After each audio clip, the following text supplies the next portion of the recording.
ನೋಡೋದು ಎಲ್ಲರೂ ಚಪ್ಪಾಳೆ ತಟ್ಟೆ.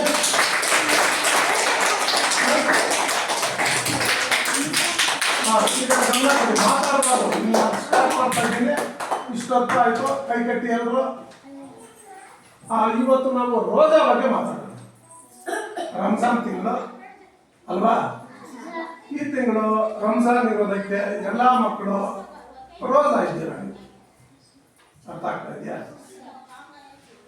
ಯಾರ್ಯಾರು ರೋಜಾ ಇದ್ದೀರಾ? ವೆರಿ ಗುಡ್, ಚಪ್ಪಾಳೆ. ಸ್ವಲ್ಪ ಜಾಸ್ತಿ ಹೊತ್ತು ಬೆಳಗ್ಗೆ ಬರಲಿ, ಕೂತ್ಕೊಳ್ಳಿ. ಬೆಳಗ್ಗೆ ಎಷ್ಟೊತ್ತಿಗೆ ಎದ್ದೇಳ್ತೀರಾ? ಬೆಳಗ್ಗೆ ಎಷ್ಟೊತ್ತಿಗೆ ಎದ್ದೇಳ್ತೀರಾ ನೀವು? 4 ಗಂಟೆಗೆ ಎದ್ದೇಳ್ತೀರಾ, 4:15ಗೆ ಎದ್ದೇಳ್ತೀರಾ, ಸಹರಿ ಮಾಡ್ತೀರಾ.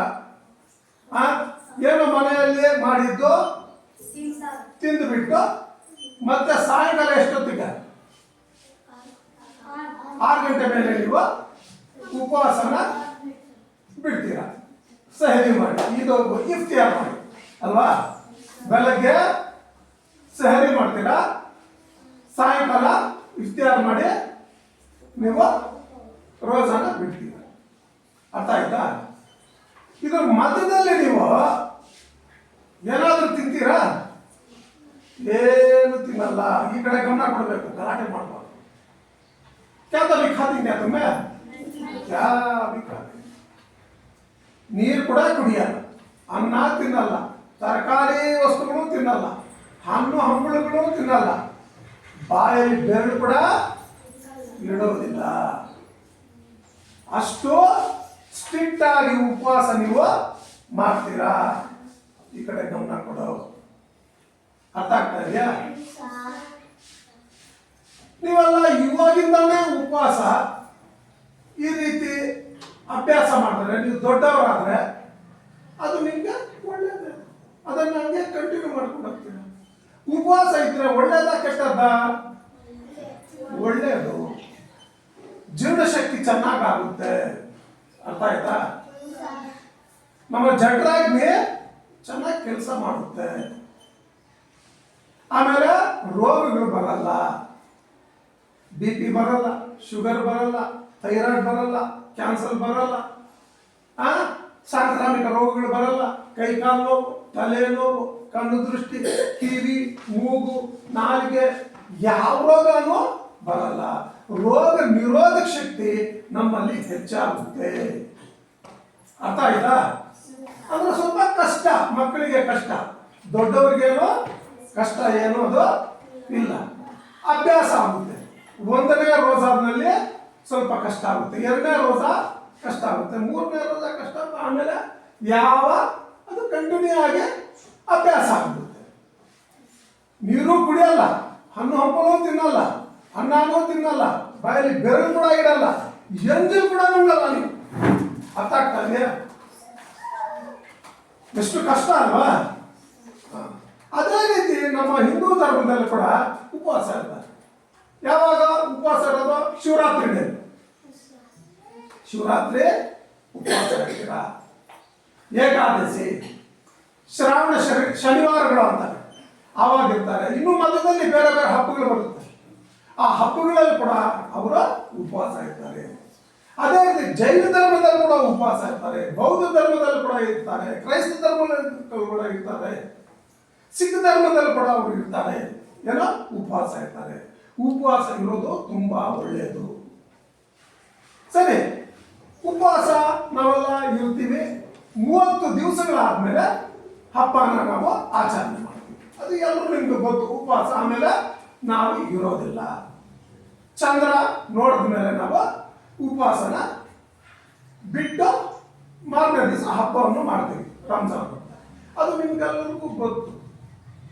ಇವಾಗ ಏನಂದ್ರೆ ಉಪವಾಸದ ಬಗ್ಗೆ ನಾವು ಮಾತಾಡೋಣ. ಉಪವಾಸ ನಾವು ಇರ್ತೀವಿ ತಾನೆ, ಇದು ನಮಗೋಸ್ಕರನ ದೇವ್ರಿಗೋಸ್ಕರ? ದೇವ್ರಿಗೋಸ್ಕರ. ಎಲ್ಲರೂ ಹೇಳ್ತಾರೆ ದೇವ್ರಿಗೋಸ್ಕರ ನಾವು ಉಪವಾಸ ಆಗ್ತೀವಿ. ಆದ್ರೆ ದೇವರೇನು ಹೇಳ್ತಾನೆ, ನನಗೋಸ್ಕರ ಏನು ಉಪವಾಸ ನೀವು ಇರಬೇಡಿ, ನಿಮಗೋಸ್ಕರನೇ ನಾನು ಈ ಕಾನೂನು, ಈ ನಿಯಮ, ಈ ಆಚರಣೆ ನಾನು ಧರ್ಮದಲ್ಲೇ ನಿಮ್ಗೆ ಹೇಳಿರೋದು ನಿಮಗೋಸ್ಕರ.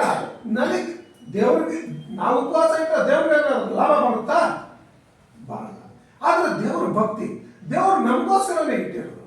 ಇವಾಗ ಟೀಚರ್ ನಿಮ್ಗೆ ಹೋಮ್ವರ್ಕ್ ಕೊಟ್ಟರೆ ಟೀಚರ್ ಒಳ್ಳೇದ ನಿಮ್ಗೆ ಒಳ್ಳೇದು? ನಿಮ್ಗೆ ಒಳ್ಳೇದು ಅಲ್ವಾ? ನೀವು ಹೋಮ್ವರ್ಕ್ ಮಾಡ್ಕೊಂಡು ಬಂದ್ರೆ ನೀವು ಕಲಿತೀರ ಅಲ್ವಾ?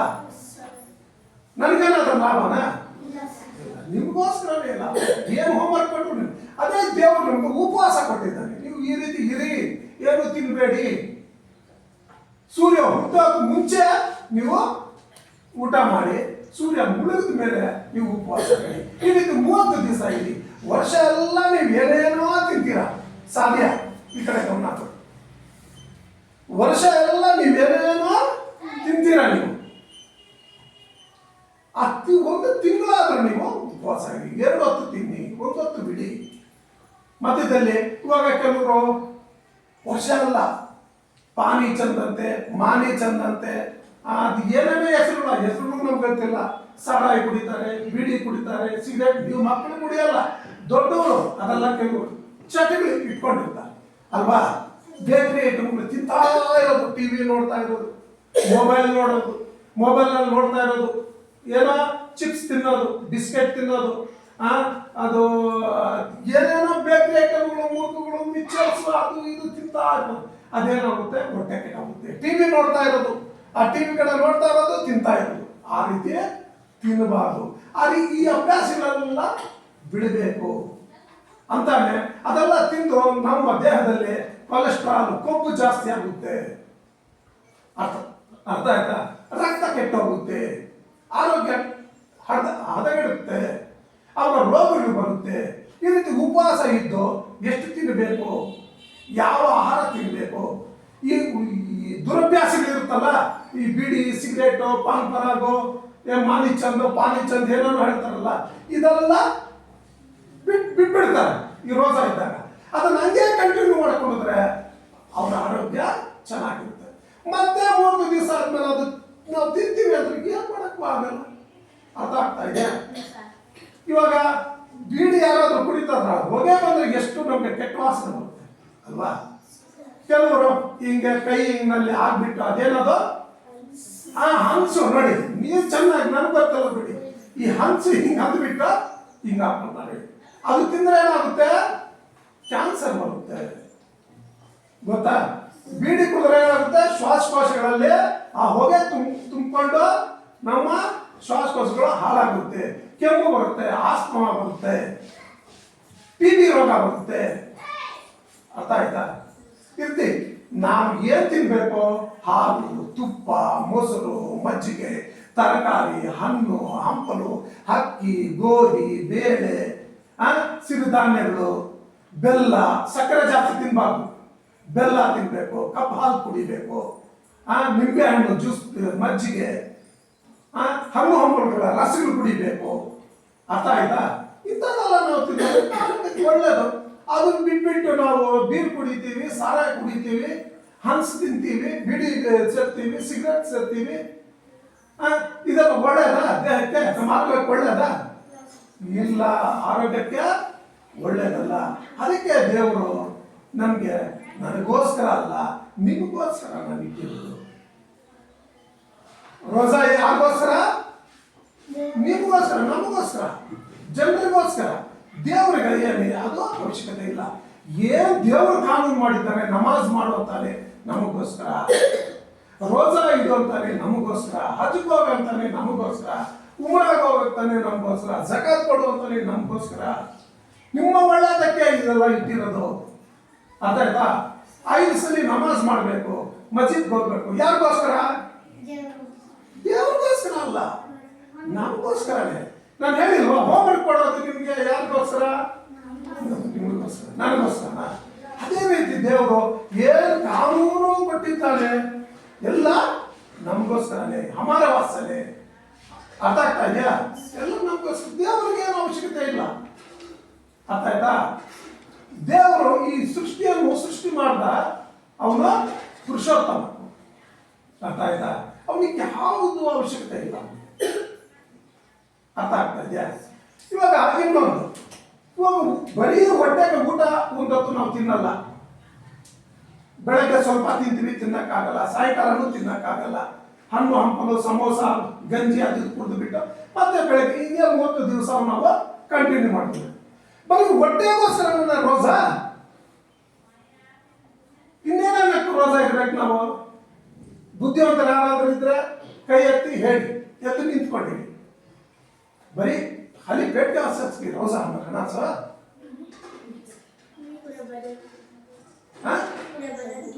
पूरा बदन कैसा बदन क्या असर ना बोलो देंगे।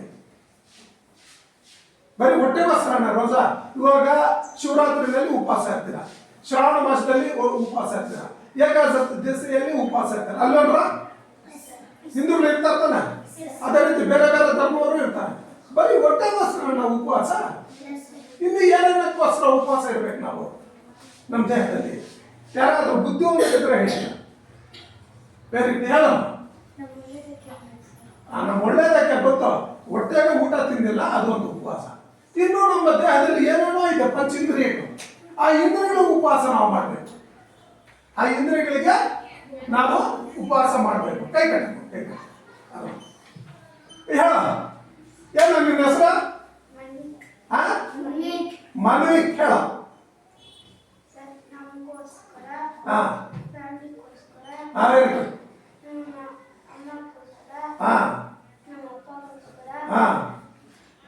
ನೋಡು, ಮನವಿಕ್ ನಾನು ನನ್ನ ತಲೆಯಲ್ಲೇ ಒಂದು ಕಲ್ಪನೆ ಇದೆ, ಅವನೊಂದು ತಲೆಗೆ ಒಂದು ಕಲ್ಪನೆ ಬಂತು. ಒಂದೇ ಕ್ವಶನ್ ಬೇರೆ ಬೇರೆ ರೀತಿಯಲ್ಲಿ ಬೇರೆ ಬೇರೆ ತಲೆಯಲ್ಲಿ ಬೇರೆ ರೀತಿ ಹೊಳೆಯುತ್ತೆ. Very good. ಅವನೇನು ಹೇಳ್ದ? ಸರ್, ರೋಜಾ ನನಗೋಸ್ಕರನಲ್ಲ, ನಮ್ಮ ತಾಯಿಗೋಸ್ಕರ, ನಮ್ಮ ತಂದೆಗೋಸ್ಕರ, ನಮ್ಮ ಅಕ್ಕ ತಂಗಿ ಅಪ್ಪ ಅಜ್ಜ ಅಜ್ಜಿ ಈ ರೀತಿ ಹುಡುಗಿ ಹೇಳ್ಕೊಂಡು ಅವನ ತಲೆ ಹೇಳಿದೆ. ನಾನು ರೋಜಾ ಇದ್ರೆ ಅವ್ರಿಗೂ ಒಳ್ಳೇದಾಗುತ್ತೆ, ಅವರು ನೋಡಿ ಅದನ್ನು ಕಲಿತಾರೆ, ಅವರಿಂದ ನಾನು ಕಲಿತೇನೆ, ನಮ್ಮಿಂದ ಸುತ್ತಮುತ್ತಲು ಕಲಿತಾರೆ. ಆ ಪುಣ್ಯ ಅವ್ರಿಗೂ ಬರುತ್ತೆ, ಅವ್ರ ಪುಣ್ಯ ನಮಗೂ ಬರುತ್ತೆ, ಆ ಊರಿಗೆ ಒಳ್ಳೇದಾಗುತ್ತೆ, ದೇಶಕ್ಕೆ ಒಳ್ಳೇದಾಗುತ್ತೆ ಅಲ್ವಾ? ಇದು ನಿನ್ನ ಕಾನ್ಸೆಪ್ಟ್ ಅಲ್ವೇನ? ಕೂತ್ಕೋ. Very good. ತುಂಬ ಚಪ್ಪಾಳೆ ತಟ್ಟಿ. ಸರಿ, ನಾನೇನು ಹೇಳ್ತಾ ಇದ್ದೀನಿ ಅಂದ್ರೆ ಅವನು ಕರೆಕ್ಟೇ ಹೇಳ್ದ, ಅದು ಒಳ್ಳೇದ. ಇವಾಗ ನಾನೇನು ಹೇಳ್ತಾ ಇದ್ದೀನಿ ಅಂದ್ರೆ ಹೊಟ್ಟೆಗೆ ಮಾತ್ರ ಉಪವಾಸ ಅಲ್ಲ, ನಮ್ಮ ಪಂಚ ಇಂದ್ರಿಯಗಳಿಗೂ ಉಪವಾಸ ಇರಬೇಕು. ಕಣ್ಣು, ಮೂಗು, ಬಾಯಿ, ಕಿವಿ, ನಮ್ಮ ಕೈ, ನಮ್ಮ ಈ ಚರ್ಮ, ಈ ಪಂಚೇಂದ್ರಿಯಗಳಿದೆ ಅಲ್ಲ, ನಮ್ಮ ಬುದ್ಧಿ, ನಮ್ಮ ಮನಸ್ಸು, ಇದು ಕೂಡ ನಾವು ರೋಜಾ ಇರಬೇಕು. ಏನ್ ಸರ್ ಹೊಸದಾಗೇನು ಹೇಳ್ತಾ ಇದ್ದಾರೆ ನೀವು? ಹೊಟ್ಟೆಗೇನು ಊಟ ತಿನ್ನಲ್ಲ, ರೋಜಾ ಉಪವಾಸ. ಬಾಯಿಗೆ ಹೆಂಗೆ ಸರ್? ಮೂಗಿಗೆ ಹೆಂಗೆ ಸರ್? ಕಣ್ಣಿಗೆ ಹೆಂಗೆ ಸರ್? ಕಿವಿಗೆ ಹೆಂಗೆ ಸರ್? ಮನಸ್ಸಿಗೆ ಹೆಂಗೆ ಸರ್? ಬುದ್ಧಿಗೆ ಹೆಂಗೆ ಸರ್? ನಮ್ಮ ಚರ್ಮ ಇದಕ್ಕೆ ಹೆಂಗೆ ಸರ್? ಇದಕ್ಕೆಲ್ಲ ಹೆಂಗೆ ಸರ್ ಉಪವಾಸ ಇಡೋದು ನಾವು? ಗಾಂಧಿ ತಾತ ಏನ್ ಹೇಳ್ತಾರೆ ಅಂದ್ರೆ, ನೀವು ನೋಡಿದ್ದೀರಾ ಮೂರು ಮಂಗಿಗಳು, ಮೂರು ಮಂಗ ಕಿವಿಯನ್ನು ಮುಚ್ಕೊಂಡಿರುತ್ತೆ. ಒಂದು ಮಂಗ, ಇನ್ನೊಂದು ಮಂಗ ಬಾಯನ್ನು ಮುಚ್ಕೊಂಡಿರುತ್ತೆ. ಅರ್ಥ ಆಗ್ತಾ? ವಿಡಿಯೋ ಆಗ್ತಾ ಇದ್ದಾರೆ ನೋಡು, ಈ ಸುತ್ತ ವಿಡಿಯೋ ಆಗ್ತಾ ಇದೆ ನೋಡು. ಬಾಯಿ ಮುಚ್ಕೊಂಡಿರುತ್ತೆ ಒಂದು ಮಂಗ, ಕಿವಿ ಒಂದು ಮಂಗ, ಬಾಯಿ ಇನ್ನೊಂದು ಮಂಗ, ಕಣ್ಣು ಮುಚ್ಕೊಂಡಿರುತ್ತೆ. ಅರ್ಥ ಆಗ್ತಾ ಇದೆಯಾ? ಏನದ ಅರ್ಥ? ಯಾರು ಹೇಳ್ತೀರ? ಯಾರು ಹೇಳ್ತೀರ? कौन बोलती? एक बंदरा काला मुझे लगता था, एक बंदरा मुंह मुझे लगता था, एक बंदरा पंजा मुझे लगता। क्या इसके माने? इसके माने क्या बोलती? उसके माने क्या बोलो? ये ना अदर अर्थ आगुत्ता माने बोली एक घर को जाओ.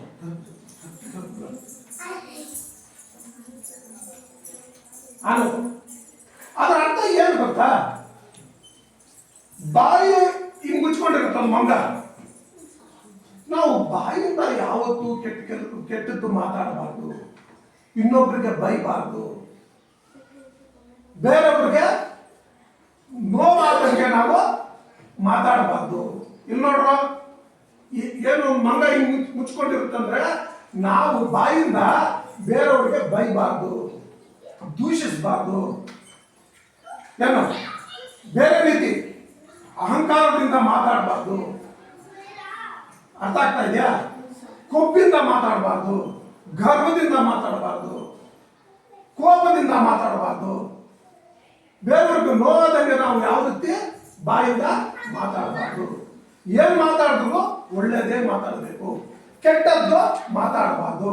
ಕೆಟ್ಟದ್ದು ಮಾತಾಡಿದ್ರೆ ಅದು ಬಾಯಿ ಕೆಟ್ಟೋಗುತ್ತೆ, ಬೇರೆಯವ್ರಿಗೆ ದುಃಖ ಆಗುತ್ತೆ. ಹೊಟ್ಟೆಗೆ ನೀನು ಊಟ ಕೊಟ್ಟಿಲ್ಲ, ಅದೇ ರೀತಿ ಬಾಯಿ ಕೂಡ ಕೆಟ್ಟದ್ದು ಕೊಡಬೇಡ. ಏನ್ ಮಾತಾಡಿದ್ರು ಒಳ್ಳೇದೇ ಮಾತಾಡ. ಅದರಲ್ಲಿ 12ನೇ ಶತಮಾನದಲ್ಲಿ ವಚನಕಾರರು ಒಂದು ಮಾತು ಹೇಳಿದ್ದಾರೆ. ಏನ್ ಹೇಳಿದ್ದಾರೆ ಗೊತ್ತಾ? ಮಾತಾಡಿದರೆ ಮುತ್ತಿನ ಹಾರದಂತಿರಬೇಕಂತೆ. ನೋಡ, ಮಾತಾಡಿದರೆ ಮುತ್ತಿನ ಹಾರದಂತಿರಬೇಕು, ಮಾತಾಡಿದರೆ ಸ್ಫಟಿಕದ ಶಲಾಕೆ ಇರಬೇಕು, ಮಾತಾಡಿದರೆ ಲಿಂಗವು ಮೆಚ್ಚಿ ಹೌದನ್ನಬೇಕು. ಅದರ ಅರ್ಥ ಏನು? ನಾವು ಮಾತಾಡಿದ್ರೆ ಮುತ್ತಿನ ಹಾರದಂತಿರಬೇಕು. ಮುತ್ತು ಅಂದ್ರೇನು? ಮೋತಿ. ಮುತ್ತು ಅಂದ್ರೇನು? ಮೋತಿ. ಆ मोती को धागे में पूरा को हार भागे तो कितना ಅಲ್ವಾ?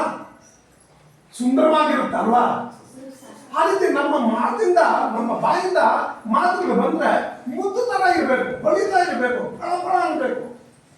ನೋಡಿದವರು ಎಷ್ಟು ಚೆನ್ನಾಗಿ ಮಾತಾಡ್ತಾನಪ್ಪ, ಮನಸ್ಸು ಸಂತೋಷ ಆಗುತ್ತಪ್ಪ, ತುಂಬಾ ಚೆನ್ನಾಗಿ ಮಾತಾಡ್ತಾನಪ್ಪ, ಅವನು ತುಂಬಾ ಒಳ್ಳೆಯವನಪ್ಪ ಅಂತಾರಲ್ಲ. ಅದೇ ನಾವು ಕೆಟ್ಟದಾಗಿ ಮಾತಾಡ್ರೆ ಅವ್ನು ಸರಿ ಇಲ್ಲಪ್ಪ, ಏನಪ್ಪ ಅವ್ನು ಮಾತಾಡ್ತಾನಪ್ಪ, ಅವ್ನ ಬುದ್ಧಿ ಇದೆಯೇ ಇಲ್ಲ, ಅವ್ನು ಮಾತಾಡಿದ್ರೆ ಮನಸ್ಸಿಗೆ ಹಂಗೆ ನೋವಾಗುತ್ತಪ್ಪ, ಅದೇ ಒಂದು ಚೂರಿನಲ್ಲಿ ಚುಚ್ಚದಂಗೆ ಆಗುತ್ತಪ್ಪ ಅವ್ನು ಮಾತಾಡಿದ್ರೆ ಅಂತಾರಲ್ಲ. ಅದಕ್ಕೆ ಮಾತಾಡಿದರೆ ಮುತ್ತಿನ ಹಾರದಂತಿರಬೇಕು. ನೋಡಿ ಎಷ್ಟು ಚೆನ್ನಾಗಿ ಹೇಳಿದ್ದಾರೆ ವಚನಕಾರ. ಅದರಲ್ಲಿ ವಚನಕಾರ ಅಂದ್ರೆ ಬಸವಣ್ಣ, ಅಕ್ಕ ಮಹಾದೇವಿ, ಅಲ್ಮಾ ಪ್ರಭು, ದಾಸಿಮಯ್ಯ, ಇವರೆಲ್ಲ ಬರ್ತಾರೆ. ಇನ್ನು ಜಾಸ್ತಿ ಜನ ಇದ್ದಾರೆ, ಅವರೆಲ್ಲ ವಚನ ಇದು ಬರೆದಿದ್ದಾರೆ. ಅರ್ಥ ಆಗ್ತಾ ಇದೆ ನಾನು ಹೇಳ್ತಾ ಇರೋದು. ಅದರಲ್ಲಿ ಮತ್ತೆ ಮಾತಾಡಿದರೆ ಸ್ಫಟಿಕದ ಶಲಾಕೆ ತರಬೇಕು. ಶಲಾಕೆ ಅಂದ್ರೆ ಸ್ಫಟಿಕ ಅಂದ್ರೇನು? ಅದೊಂದು ಕಲ್ಲು. ಸ್ಫಟಿಕ ಅಂದ್ರೆ ಕಲ್ಲು, ಒಂದು ಬೆಳ್ಳಗೆ ಇರುತ್ತೆ ಕಲ್ಲು. ಈ ಕಡೆಯಿಂದ ನೋಡಿದ್ರೆ ಆ ಕಡೆ ಮುಖ ಬೇರೆಯವರು ನಿಂತ್ಕೊಂಡಿದ್ರೆ ಕಾಣಿಸುತ್ತೆ. ಕನ್ನಡಿಗೂ ಸ್ಫಟಿಕ ಅಂತೀವಿ, ಕಲ್ಲಿಗೂ ನಾವು ಸ್ಫಟಿಕ ಅಂತೀವಿ. ಸ್ಫಟಿಕ ಅಂದ್ರೆ ಬೆಳ್ಳಗಿರೋ ಕಲ್ಲು. ಅರ್ಥ ಆಗ್ತಾ ಇದೆಯಾ? ಆ ಕಲ್ಲು ಹಿಂಗ್ ನೋಡಿದ್ರೆ ಆ ಕಡೆ ಜನರು ಕಾಣಿಸ್ತಾರೆ, ಆ ಕಡೆ ಇರೋ ನಮ್ಗೆ ನೋಡಿದ್ರೆ ನಾವು ಕಾಣಿಸ್ತೀವಿ. ಅದರ ಅರ್ಥ ಏನಂದ್ರೆ ಮಾತಾಡಿದ್ರೆ ಸ್ಫಟಿಕದ ಶಲಾಕೆ ತರಬೇಕು ಅಂದ್ರೆ ನಾವು ಏನೇ ಮಾತಾಡಿದ್ರು ಮನಸ್ಸಲ್ಲಿ ಏನಿರುತ್ತೆ ಬಾಯಿನಲ್ಲಿ ಕೂಡ ಹಂಗೆ ಬರಬೇಕು. ನಮ್ಮ ಬುದ್ಧಿಯಲ್ಲಿ ಏನಿರುತ್ತೆ ಬಾಯಿನಲ್ಲಿ ಕೂಡ ಹಂಗೆ ಬರಬೇಕು. अर्थ आता है? हमारे दिल में क्या रहता, मुंह में भी वोज बोलना, दिमाग में क्या रहता, मुंह में भी वोज बोलना, दिमाग में, दिल में, मुंह में, इसके दिल में अब हेळल्वा हत्ती के ದಂತ चबाने का ದಂತ ಅಲ್ಲದ, दिखाने के ದಂತ ಅಲ್ಲದ ಅಂತ. ಅರ್ಥ ಆಗ್ತಾ ಇದೆ? ನಾನು ಕೇಳಿ, ಆನೆ ಇದೆ, ಕೋರೆ ಹಲ್ಲು ದೊಡ್ಡದಾಗಿದೆ, ಅದು ತೋರಿಸೋ ಹಲ್ಲುಗಳು. ಒಳಗಡೆ ಅಗಿಯೋದು ಆಹಾರ, ಅದು ಬೇರೆ ಹಲ್ಲುಗಳು. ತೋರಿಸೋ ಹಲ್ಲುಗಳು ಬೇರೆ, अगियोगो चापने के दाम का अलग। ऐसा हमारे दिल में है सो एक, मुंह से बोलती सा अलग, वैसा कभी नहीं करना। दिल में क्या रहता, मुंह में वो बोलना। सर्वज्ञ ಒಂದು ಮಾತಾಡಿದ್ದಾರೆ, ಇಲ್ಲಿ ನೋಡಿ ಚಪ್ಪಾಳೆ ತಟ್ಟಿ. ಸರ್ವಜ್ಞ ಒಂದು ಮಾತಾಡಿದ್ದಾರೆ, ಏನು ಹೇಳಿದ್ದಾರೆ ಗೊತ್ತಾ? ನುಡಿದಂತೆ ನಡೆಯುವನು ಕೂತಲ್ಲಿ ಜಗವನ್ನು ಆಳುವ ಸರ್ವಜ್ಞ. ಇಲ್ಲಿ ಕೇಳಿ, ಇಸು ನುಡಿದಂತೆ ನಡೆಯುವನು, ನುಡಿದಂತೆ ನಡೆಯುವನು ಕೂತಲ್ಲಿ ಜಗವನ್ನು ಆಳುವ ಸರ್ವಜ್ಞ. ನೋಡಿ ಎಷ್ಟು ಚೆನ್ನಾಗಿ ಹೇಳಿದ್ದಾರೆ. ನುಡಿದಂತೆ ಅಂದ್ರೆ ಯಾವನು ಹೆಂಗೆ ಹೇಳ್ತಾನೆ ಹಂಗೆ ನಡೆದಾರೆ. ಯಾರು ಹೆಂಗೆ ಹೇಳ್ತಾನೆ ಹಂಗೆ ನಡೆದ್ರೆ ಕೂತಲ್ಲಿ ಜಗವನ್ನು ಆಡುವ, ಇಡೀ ಪ್ರಪಂಚವನ್ನೇ ಅವನು ಆಡ್ತಾನೆ. ಅಷ್ಟು ಪವರ್ ಅವನಿಗೆ ಬರುತ್ತಾನೆ. ಇವಾಗ ಕೆಲವರು ನಿಮ್ಮೂರಲ್ಲಿ ನಿಮಗೆ ಎಕ್ಸಾಂಪಲ್ ಆಗಿ ನಿಮ್ಗೆ ಅರ್ಥ ಆಗಲ್ಲ, ಅಷ್ಟು ವಿಶಾಲವಾಗಿ ನಾನು ಹೇಳ್ತಾರೆ. ನಿಮ್ಮೂರಲ್ಲಿ ಯಾರೋ ಒಬ್ರು ಇರ್ತಾರೆ, ಅವನು ಸಾಲ ತಗೊಳ್ತಾನೆ, ಸಾಲ ಕರೆಕ್ಟಾಗಿ ಕೊಡ್ತಾನೆ, ಸುಳ್ಳು ಹೇಳಲ್ಲ, ಯಾರನ್ನು ಯಾಮಾರಿಸೋದಿಲ್ಲ, ಯಾರನ್ನು ಕೆಟ್ಟದಾಗಿ ಬಯಸೋದಿಲ್ಲ, ತುಂಬಾ ಒಳ್ಳೆ ಗುಣ. ಜನರು ಅವನಿಗೆ ಏನ್ ಹೇಳ್ತಾರೆ, ಅವನು ಒಳ್ಳೆ ಅವನು, ಅರ್ಥ ಆಯ್ತಾ? ಅವನಿಗೆ ಲಕ್ಷ ದುಡ್ಡು ಕೊಟ್ಟು ಕೂಡ ಅವ್ನು ವಾಪಸ್ ಕೊಟ್ಬಿಡ್ತಾನೆ. ನಮ್ಮ ಒಡವೆಗಳೆಲ್ಲ ಇಟ್ಕೊಂಡೋಗ ಅವ್ನ ಮನೆಯಲ್ಲಿ ಇಟ್ಟು ಕೂಡ ಅವ್ನು ನಮ್ಗೆ ಕೊಟ್ಬಿಡ್ತಾನೆ. ಅವ್ನು ಹೆಂಗೆ ಹೇಳ್ತಾನೆ ಹಂಗೆ ನಡೀತಾನೆ, ಹೆಂಗೆ ನಡೀತಾನೆ ಹಂಗೆ ಹೇಳ್ತಾನೆ. ಅಂತ ಜನರು ಕಣ್ಣಿಗೆ ಕಾಣಿಸೋದು ತುಂಬಾ ವಿರಳ. ವಿರಳ ಅಂದ್ರೆ ಕಮ್ಮಿ. ನಡೆದಂತೆ ನುಡಿಯುವನು ಕೂತಲ್ಲಿ ಜಗವನ್ನು ಆಡುವ ಸಮಯ. ಸರಿ, ಇವಾಗ ಇಲ್ಲಿ ಮಾತಾಡಿದರೆ ಮುತ್ತಿನ ಹಾರದಂತಿರಬೇಕು, ಮಾತಾಡಿದರೆ ಸ್ಫಟಿಕದ ಶಲಾಕೆ ಇದೆ. ಶಲಾಕೆ ಅಂದ್ರೆ ಕನ್ನಡಿ. ಆ ಕಡೆಯಿಂದ ನಾವು ನೋಡಿದ್ರೆ ಅವರು ಕಾಣಿಸ್ತಾರೆ, ಅವ್ರು ನೋಡಿದ್ರೆ ನಾವು ಹಂಗಿರ್ಬೇಕು ನಮ್ಮ ಮಾತು. ಮಾತಾಡಿದರೆ ಲಿಂಗ ಮೆಚ್ಚ ಹೌದನೇ ಬೇಕು. ಲಿಂಗ ಅಂದ್ರೆ ಏನು? ಈಶ್ವರನ ಲಿಂಗ ಗೊತ್ತು ತಾನೆ? ನಮ್ಮ ಹಿಂದೂ ಧರ್ಮದಲ್ಲಿ ಲಿಂಗ ಅಂದ್ರೆ ದೇವರು, ಈಶ್ವರ, ಗಾಡ್. ಅರ್ಥ ಆಗ್ತಾ ಇದೆಯಾ? ಆ ದೇವರು ಕೂಡ ನಾವು ಮಾತಾಡ್ತಾ ಇದ್ದೀರಾ, ಈಗ ತಲೆನ ಅಲ್ಲಾಡಿಸ್ಬೇಕು. ಮೇಲ್ಗಡೆ ಇರೋ ದೇವರು, ಅದರ ಅರ್ಥ ಏನಂದ್ರೆ ಆ ಅಲ್ಲ ಕೂಡ ನಾವು ಮಾತಾಡ್ತಾ ಇದ್ದಾರೆ. ನಮ್ಮ ನಡೆ ನುಡಿ, ನಮ್ಮ ವ್ಯವಹಾರ, ನಮ್ಮ ಆಚರಣೆ, ನಮ್ಮ ವಿಚಾರಣೆ,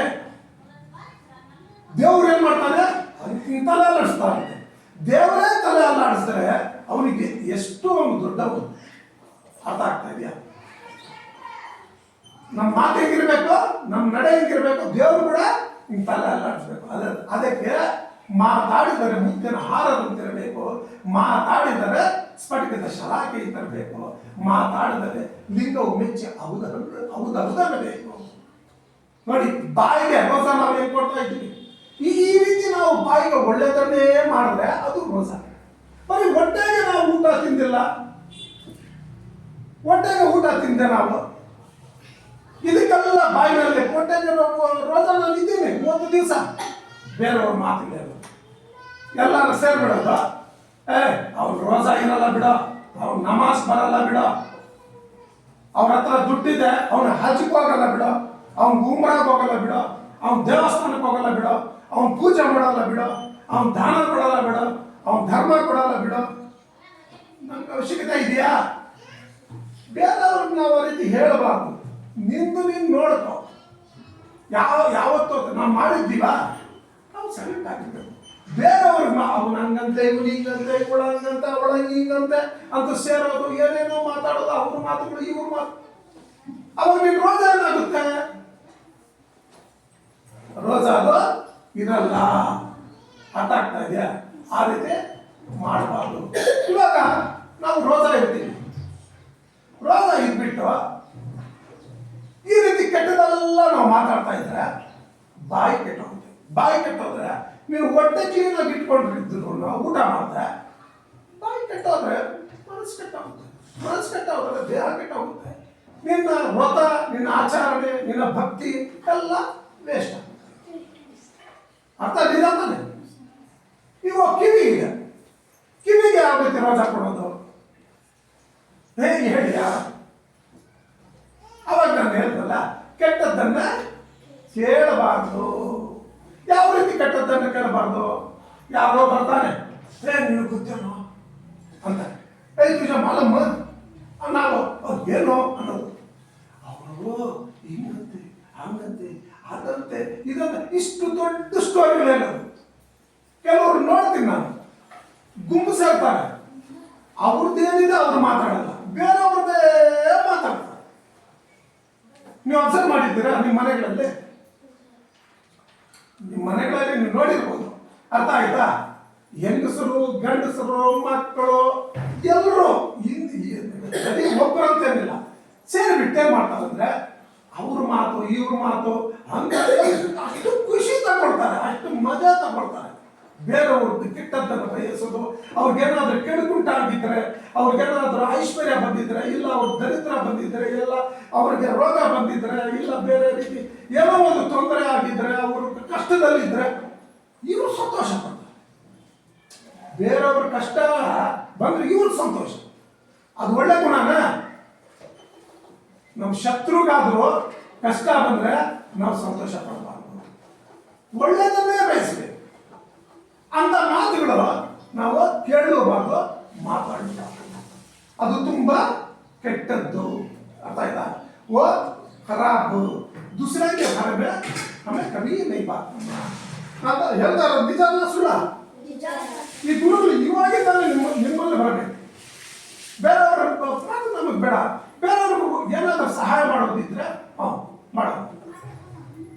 ಅರ್ಥ ಆಗ್ತಾ ಇದೆಯಾ? ಇವಾಗ ಯಾರೋ ಒಬ್ರು ಅಳ್ತಾ ಇದ್ದಾರೆ, ನಾವೇನ್ ಮಾಡ್ಬೇಕು? ಯಾಕೋ ಅಳ್ತಾ ಇದೆಯಾ ಅಂತ ಕಣ್ಣನ್ನು ಒರೆಸ್ಬಿಟ್ಟು ಏನೇನು ಸಮಾಚಾರ ಅಂತ ಅವನಿಗೆ ಧೈರ್ಯ ಕೊಡಬೇಕು. ಅರ್ಥ ಆಯ್ತಾ? ಇಲ್ಲ ಅಂದ್ರೆ ಸಹಾಯ ಮಾಡಬೇಕು. ಇಲ್ಲ ನಮ್ಮ ಕೈಲಿ ಹಾಗೆ ಇರ್ತಾರೆ, ಬೇರೆ ಯಾರೋ ಮಾಡ್ತಾರೆ, ಅವ್ರು ತೋರಿಸ್ಬೇಕು. ಅರ್ಥ ಆಗ್ತಾ ಇದೆಯಾ? ಯಾರೋ ಕೆಳಗೆ ಬಿದ್ದೋಗ್ಬಿಟ್ಟಿದ್ದಾರೆ, ಅವನಿಗೆ ಕೈ ಹಿಡಿದು ಮೇಳಕ್ಕೆ ಎತ್ತಬೇಕು. ಅರ್ಥ ಆಗ್ತಾ ಇದೆಯಾ? ಯಾರೋ ಭಯ ಪಟ್ಟಿದ್ದಾರೆ, ಅವನಿಗೆ ಧೈರ್ಯ ಕೊಡಬೇಕು. ಅರ್ಥ ಆಗ್ತಾ ಇದೆಯಾ? ಯಾರಿಗೋ ಮೋಸ ಆಗಿದೆ, ನ್ಯಾಯ ಕೊಡಿಸ್ಬೇಕು. ಅರ್ಥ ಆಗ್ತಾ ಇದೆಯಾ? ಯಾರಿಗೆ ರೋಗ ಬಂದಿದೆ, ಇಂಥ ಡಾಕ್ಟರ್ ಹತ್ರ ಹೋಗು, ಇಂಥ ಆಯುರ್ವೇದಿಕ್ ಹತ್ರ ಹೋಗು, ಇಂಥ ಜಾಗದಲ್ಲಿ ಹೋಗು, ನಿನ್ ಮೇಲಾಗುತ್ತೆ ಅಂತ ಅವನಿಗೆ ನಾವು ಧೈರ್ಯ ತುಂಬಬೇಕು. ಹಸಿದವನಿಗೆ ಅನ್ನ ಕೊಡಬೇಕು, ಅತ್ತವನಿಗೆ ಕಣ್ಣೋರಿಸಬೇಕು, ಬಾಯಾರಿಗೆ ಅಂತ ಬಂದವನಿಗೆ ನೀರು ಕೊಡಬೇಕು. ಇದು ಒಳ್ಳೇದ ಕೆಟ್ಟದ್ದ? ಒಳ್ಳೆಯದು. ಇವಾಗ ನೋಡಿ, ನಾವು ಕಿವಿಯಿಂದ ಈ ರೀತಿ ಕೆಟ್ಟದ್ದನ್ನು ಯಾವತ್ತು ನಾವು ಮಾಡಬಾರ್ದು, ಕೇಳಬಾರ್ದು, ಮಾತಾಡಬಾರ್ದು, ಹೇಳಬಾರ್ದು. ಅರ್ಥ ಆಗ್ತಾ ಇದೆಯಾ? ಈ ಕಡೆ ಗಮನ ಕೊಡಿ, ಸುಮ್ಮನೆ ಈ ಕಡೆ ಗಮನ ಕೊಡಿ. ಸರಿ, ಬಾಯ ಆಯಿತು, ಕಣ್ಣಾಯಿತು, ಕಿವಿ ಆಯಿತು, ಇನ್ನು ಮೂಗಿಗೆ ಯಾವ ರೀತಿ ನಾವು ವ್ರತ ಕೊಡಬೇಕು ನೋಡಿ. ಕೆಲವರಿಗೆ ಬಿಡಿ ವಾಸನೆ ಅಂದ್ರೆ ತುಂಬಾ ಇಷ್ಟ, ಪಾನ್ ಪರಾಗ ವಾಸನೆ ಅಂದ್ರೆ ತುಂಬಾ ಇಷ್ಟ. ಅರ್ಥ ಆಯ್ತಾ? ಮಾಂಸದ ವಾಸನೆ ಅಂದ್ರೆ ಅದು ಫ್ರಿಜ್ ನಲ್ಲಿ ಇಟ್ಟಿರೋದು ಅಂತ ಅದಲ್ಲ, ಇನ್ನು ಬೇರೆ ಇಂಥ ವಾಸನೆಗಳು ಹಿಡಿಯೋದಕ್ಕೆ ಅವ್ರಿಗೆ ತುಂಬಾ ಇಷ್ಟ. ವಾಸನೆ ಅಂದ್ರೆ ಏನ್ ಗೊತ್ತಾ? ವಿಷಯಗಳ ಕಡೆ ಹೋಗೋದು. ಅದು ಏನಿರ್ಬೋದು, ಆ ಮನೆಯಲ್ಲೇನಿರ್ಬೋದು, ಇವನೇನಿರ್ಬೋದು, ಅವನಿಗಿರ್ಬೋದು, ವಾಸನೆ ವಿಷಯಗಳನ್ನ ನಾವು ವಾಸನೆಯಿಂದ ಹಿಡಿಯೋದು. ಅದಾಯ್ತಾ? ಈ ಬೆಕ್ಕು ಏನಾದರೂ ಅಲ್ಲಿ ಮನೆಯಲ್ಲಿ ಇಟ್ಟಿದ್ರೆ ಅದು ಕರೆಕ್ಟಾಗಿ ಅಲ್ಲಿ ಬರುತ್ತೆ, ಅದು ವಾಸನೆ ಹಿಡ್ಕೊಂಡು. ಯಾವ್ದ್ರ ಮುಖಾಂತರ ಅದು ಬಂದು ಹಿಡಿಯುತ್ತೆ, ಅದು ಬಿಲ್ಲಿ ಧರ್ಮೆ ಕಾಯಿರೋ ಕರೆಕ್ಟಾಗಿ ಅಲ್ಲೇ ಹೋಗುತ್ತೆ. ನೀವು ಬೆಲ್ಲ ಇಲ್ಲಿ ಇಟ್ಟುಬಿಡು, ಇರುವೆ ಹುಡ್ಕೊಂಡು ಆ ಬೆಲ್ಲದ ಕಡೆ ಬರುತ್ತೆ. ನೋಡಿದ್ರೆ ನೀವು ಅದೇನು ಗೊತ್ತಾಗುತ್ತೆ? ಅದಕ್ಕೆ ಇಲ್ಲಿಗೆ ಏನು ಗೊತ್ತಾಗುತ್ತೆ? ವಾಸನೆಯಿಂದ. ನಾವು ಆ ರೀತಿ ವಿಷಯಗಳನ್ನ ವಾಸನೆ. ಇವತ್ತು ಊರಲ್ಲಿ ಏನಾಗಿರ್ಬೋದು, ಇವ್ರಿಗೇನಾಗಿರ್ಬೋದು, ಅವ್ರಿಗೇನಾಗಿರ್ಬೋದು, ಇವ್ರದ್ದೇನಾಗಿದೆ, ಈ ರೀತಿ ಒಳ್ಳೇದಾಗಿದೆಯಾ ಕೆಟ್ಟದ್ದಾಗಿದೆ ಇದನ್ನೆಲ್ಲ ಹಿಡ್ಕೊಂಡೋಗಿ ಮಾತಾಡೋದು. ವಾಸನೆ ಅಂದ್ರೆ ವಿಷಯಗಳು. ಅರ್ಥ ಆಗ್ತಾ ಇದೆ ನಾನು ಹೇಳ್ತದ್ದು? ಸಮಜ್ಬಾರ ಅದನ್ನ. ಆ ರೀತಿ ನಾವು ಆ ಕಡೆನೂ ಗಮನ ಕೊಡಬಾರ್ದು, ಅದನ್ನು ಕಟ್ ಮಾಡಬೇಕು. ಇನ್ನು ಬಾಯಿಂದ ಹೇಳಿದೆ, ಮೂಗು ಹೇಳಿದೆ, ಕಣ್ಣು ಹೇಳಿದೆ, ಕಿವಿ ಹೇಳಿದೆ. ಇನ್ನು ಮನಸ್ಸು, ನಮ್ಮ ಮನಸ್ಸು. ಅರ್ಥ ಆಗ್ತೀಯಾ? ಈ ಮನಸ್ಸಿದೆ ಅಲ್ಲ, ಇದರಿಂದಾನೇ ಮನುಷ್ಯ ಕೆಟ್ಟೋಗೋದು.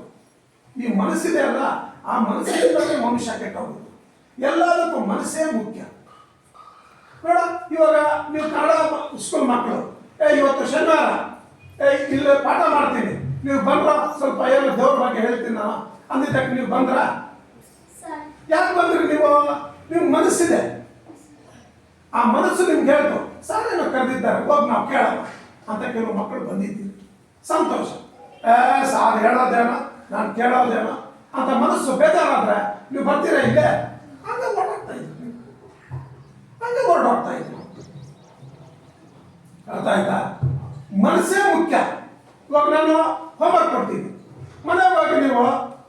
ಸಾರ್ ಹೇಳಿದ್ದಾರೆ ಅಂತ ಮನಸ್ಸು ಹೇಳಿದ್ರೆ ಮಾಡಿಬಿಡ್ತೀವಿ. ಸಾರ್ ಬೇಜಾರಾಗುತ್ತೆ. ಬೆಳಗ್ಗೆ ಹೋದ ತಕ್ಷಣ ಹೋಮ್ವರ್ಕ್ ಹೇಳ್ತಾರೆ, ಸಾರ್ ಏನು ಬಿಡ, ಒಂದು ಡೇಟ್ ಹಾಕ್ತಾರ, 2 ಡೇಟ್ ಹಾಕ್ತಾರ, ತೀರೋನ ಯಾರು ಬರೆಯೋರು ಅಂತ ಮನಸ್ಸು ಹೇಳಿದ್ರೆ ಆ ಕೆಲಸ ಮಾಡೋಕ್ಕೆ ಆಗುತ್ತಾ? ಇವಾಗ ನಿಮ್ಮ ಮನೆಯಲ್ಲಿ ಇದ್ದಾರೆ, ನಿಮ್ಮ ಅಪ್ಪನ ನಿಮ್ಮ ತಾಯಿಗೆ ಹೇಳ್ತಾರೆ ಇವತ್ತು ಮಟನ್ ಸಾರು ಮಾಡಬೇಕು ಅಂದ್ಬಿಟ್ಟೆ, ಮಟನ್ ಇಲ್ಲಿ ಸಿಗಲ್ಲ, ಹೋಗಿ ಗಾಡಿ ಹತ್ಕೊಂಡು ಹೋಗೋ 5 ಕಿಲೋಮೀಟರ್ ದೂರದಿಂದ ತಗೊಂಡು ಬರಬೇಕು ಅಂತ ಬೇಜಾರು ಪಟ್ರ ಆ ಕೆಲಸ ಆಗಲ್ಲ. ಮನಸ್ಸು ಎಷ್ಟು ದೂರ ಆದ್ರೂ ಆಗಲಿ ಇವತ್ತು ಮಟನ್ ಸಾರು ತಿನ್ಬೇಕು ಅಂತ ಹೋದ್ರೆ ಅವನು ಹೋಗಿ ಮಟನ್ ತಗೊಂಡು ಬರ್ತಾನೆ, ಇಲ್ಲ ಫಿಶ್ ಚಿಕನ್ ಎಲ್ಲ ತಗೊಂಡು ಬರ್ತಾನೆ. ಅದಕ್ಕೆ ಯಾವುದು ಮುಖ್ಯ? ಮನಸ್ಸು. ಆ ಮನಸ್ಸೇ ಮುಖ್ಯ. ಈ ಮನಸ್ಸನ್ನ ಒಳ್ಳೆದನ್ನಕ್ಕೂ ಉಪಯೋಗಿಸ್ಬೇಕು. ಏನು? ಒಳ್ಳೆ ಮಾತುಗಳಲ್ಲಿ, ಒಳ್ಳೆ ಕೆಲಸಗಳಲ್ಲಿ, ನಮಾಜ್ ಮಾಡಬೇಕು, ಪೂಜೆ ಮಾಡಬೇಕು, ದೇವ್ರ ಭಕ್ತಿ ಮಾಡಬೇಕು, ದೊಡ್ಡವ್ರ ಸೇವೆ ಮಾಡಬೇಕು, ಹೋಮ್ವರ್ಕ್ ಬರಿಬೇಕು, ಚೆನ್ನಾಗಿ ಇಂಗ್ಲಿಷು, ಕನ್ನಡ, ಗಣಿತ, ಉರ್ದು, ವಿಜ್ಞಾನ, ಸಮಾಜ ಎಲ್ಲ ಚೆನ್ನಾಗಿ ಓದಬೇಕು, ಚೆನ್ನಾಗಿ ಬರೀಬೇಕು, ಒಳ್ಳೆ ಹೆಸರು ತಗೋಬೇಕು ಅಂತ ಯಾವ್ದು ಹೇಳೋದು? ಮನಸ್ಸು. ಆ ಮನಸ್ಸು ಸೋಮಾರಿತನ ಮಾಡಿದ್ರೆ ಯಾವ ಕೆಲಸನೂ ಆಗೋದಿಲ್ಲ. ಮನಸ್ಸೇ ಮುಖ್ಯ. ಮನಸ್ಸಿಂದಾನೆ ಮಿತ್ರರು ನಮ್ಗೆ ಆಗ್ತಾರೆ. ನಮ್ಮ ಮನಸ್ಸಿಂದಾನೆ, ನಮ್ಮ ಮನಸ್ಸು ನಮ್ಮ ಮಾತಿನಿಂದಾನೆ ನಮ್ಗೆ ಶತ್ರುಗಳು ಉದ್ಭವಿಸುತ್ತಾರೆ. ಮನಸ್ಸು ನಮ್ಮ ಮಾತು ಈ ಎರಡು ಇಂದಾನೆ ನಮ್ಗೆ ಐಶ್ವರ್ಯ, ಅಂತಸ್ಸು, ಗೌರವ ಎಲ್ಲ ಬರೋದು. ಮನಸ್ಸು ಕೆಟ್ಟದಾಗಿದ್ದು, ಬಾಯಿ ನಾವು ಕೆಡಿಸ್ಕೊಂಡು ಸಮಾಜದಲ್ಲಿ ಏನಂದ್ರೆ ಅದು ಮಾತಾಡೋದು, ಏನಂದ್ರೆ ಅದು ನಡೆಯೋದು, ದರಿದ್ರ ಬರುತ್ತೆ, ಅಗೌರವ ಬರುತ್ತೆ, ರೋಗಗಳು ಬರುತ್ತೆ. ಅರ್ಥ ಆಗ್ತಾ ಇದೆಯಾ? ಒಳ್ಳೆದನ್ನೇ ಯೋಚನೆ ಮಾಡಬೇಕು, ಒಳ್ಳೆದನ್ನೇ ಮಾತಾಡಬೇಕು, ಒಳ್ಳೆದನ್ನೇ ಕೇಳಬೇಕು, ಎಲ್ಲ ಒಳ್ಳೆದೇ ಮಾಡಬೇಕು. ಕೆಟ್ಟದ್ದನ್ನು ನಾವು ಯಾವತ್ತೂ ಮಾಡಬಾರ್ದು. ಅವರಿಂದ ಕೈ ಕಟ್ಟು ನೀನು ಆಡಬೇಕು ಸ್ವಲ್ಪ. ಅರ್ಥ ಆಗ್ತಾ ಇದೆಯಾ? ಇವಾಗ ಇದಿದೆ ನಮ್ಮ ಚರ್ಮ, ಇದು ಒಂದು ಪಂಚೇಂದ್ರಿಯಗಳೆಲ್ಲ ಅದು ಕೂಡ ಬಂತು. ತ್ವಚ ಅಂತಾರೆ. ಈ ಕಡೆ ಗಲಾಟೆ ಮಾಡಬೇಡ, ಆ ಕಡೆ ಈ ಕಡೆ ಗಮನ ಕೊಡು.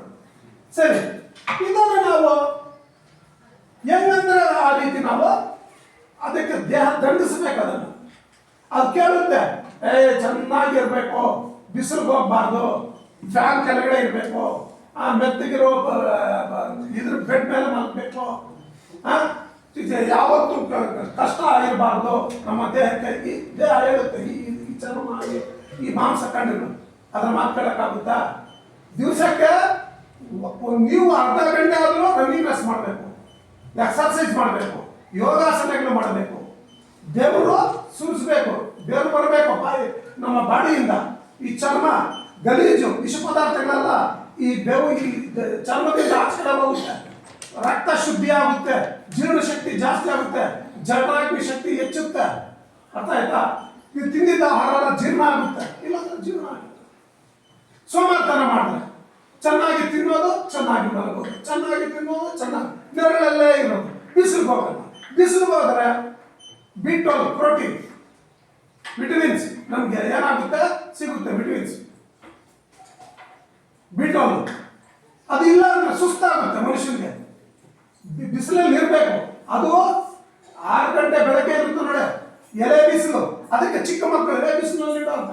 ಬಿಸಿಲಿಗೆ ಇಟ್ಟರೆ ನಮ್ಮ ದೇಹ ಚೆನ್ನಾಗಿರೋದು.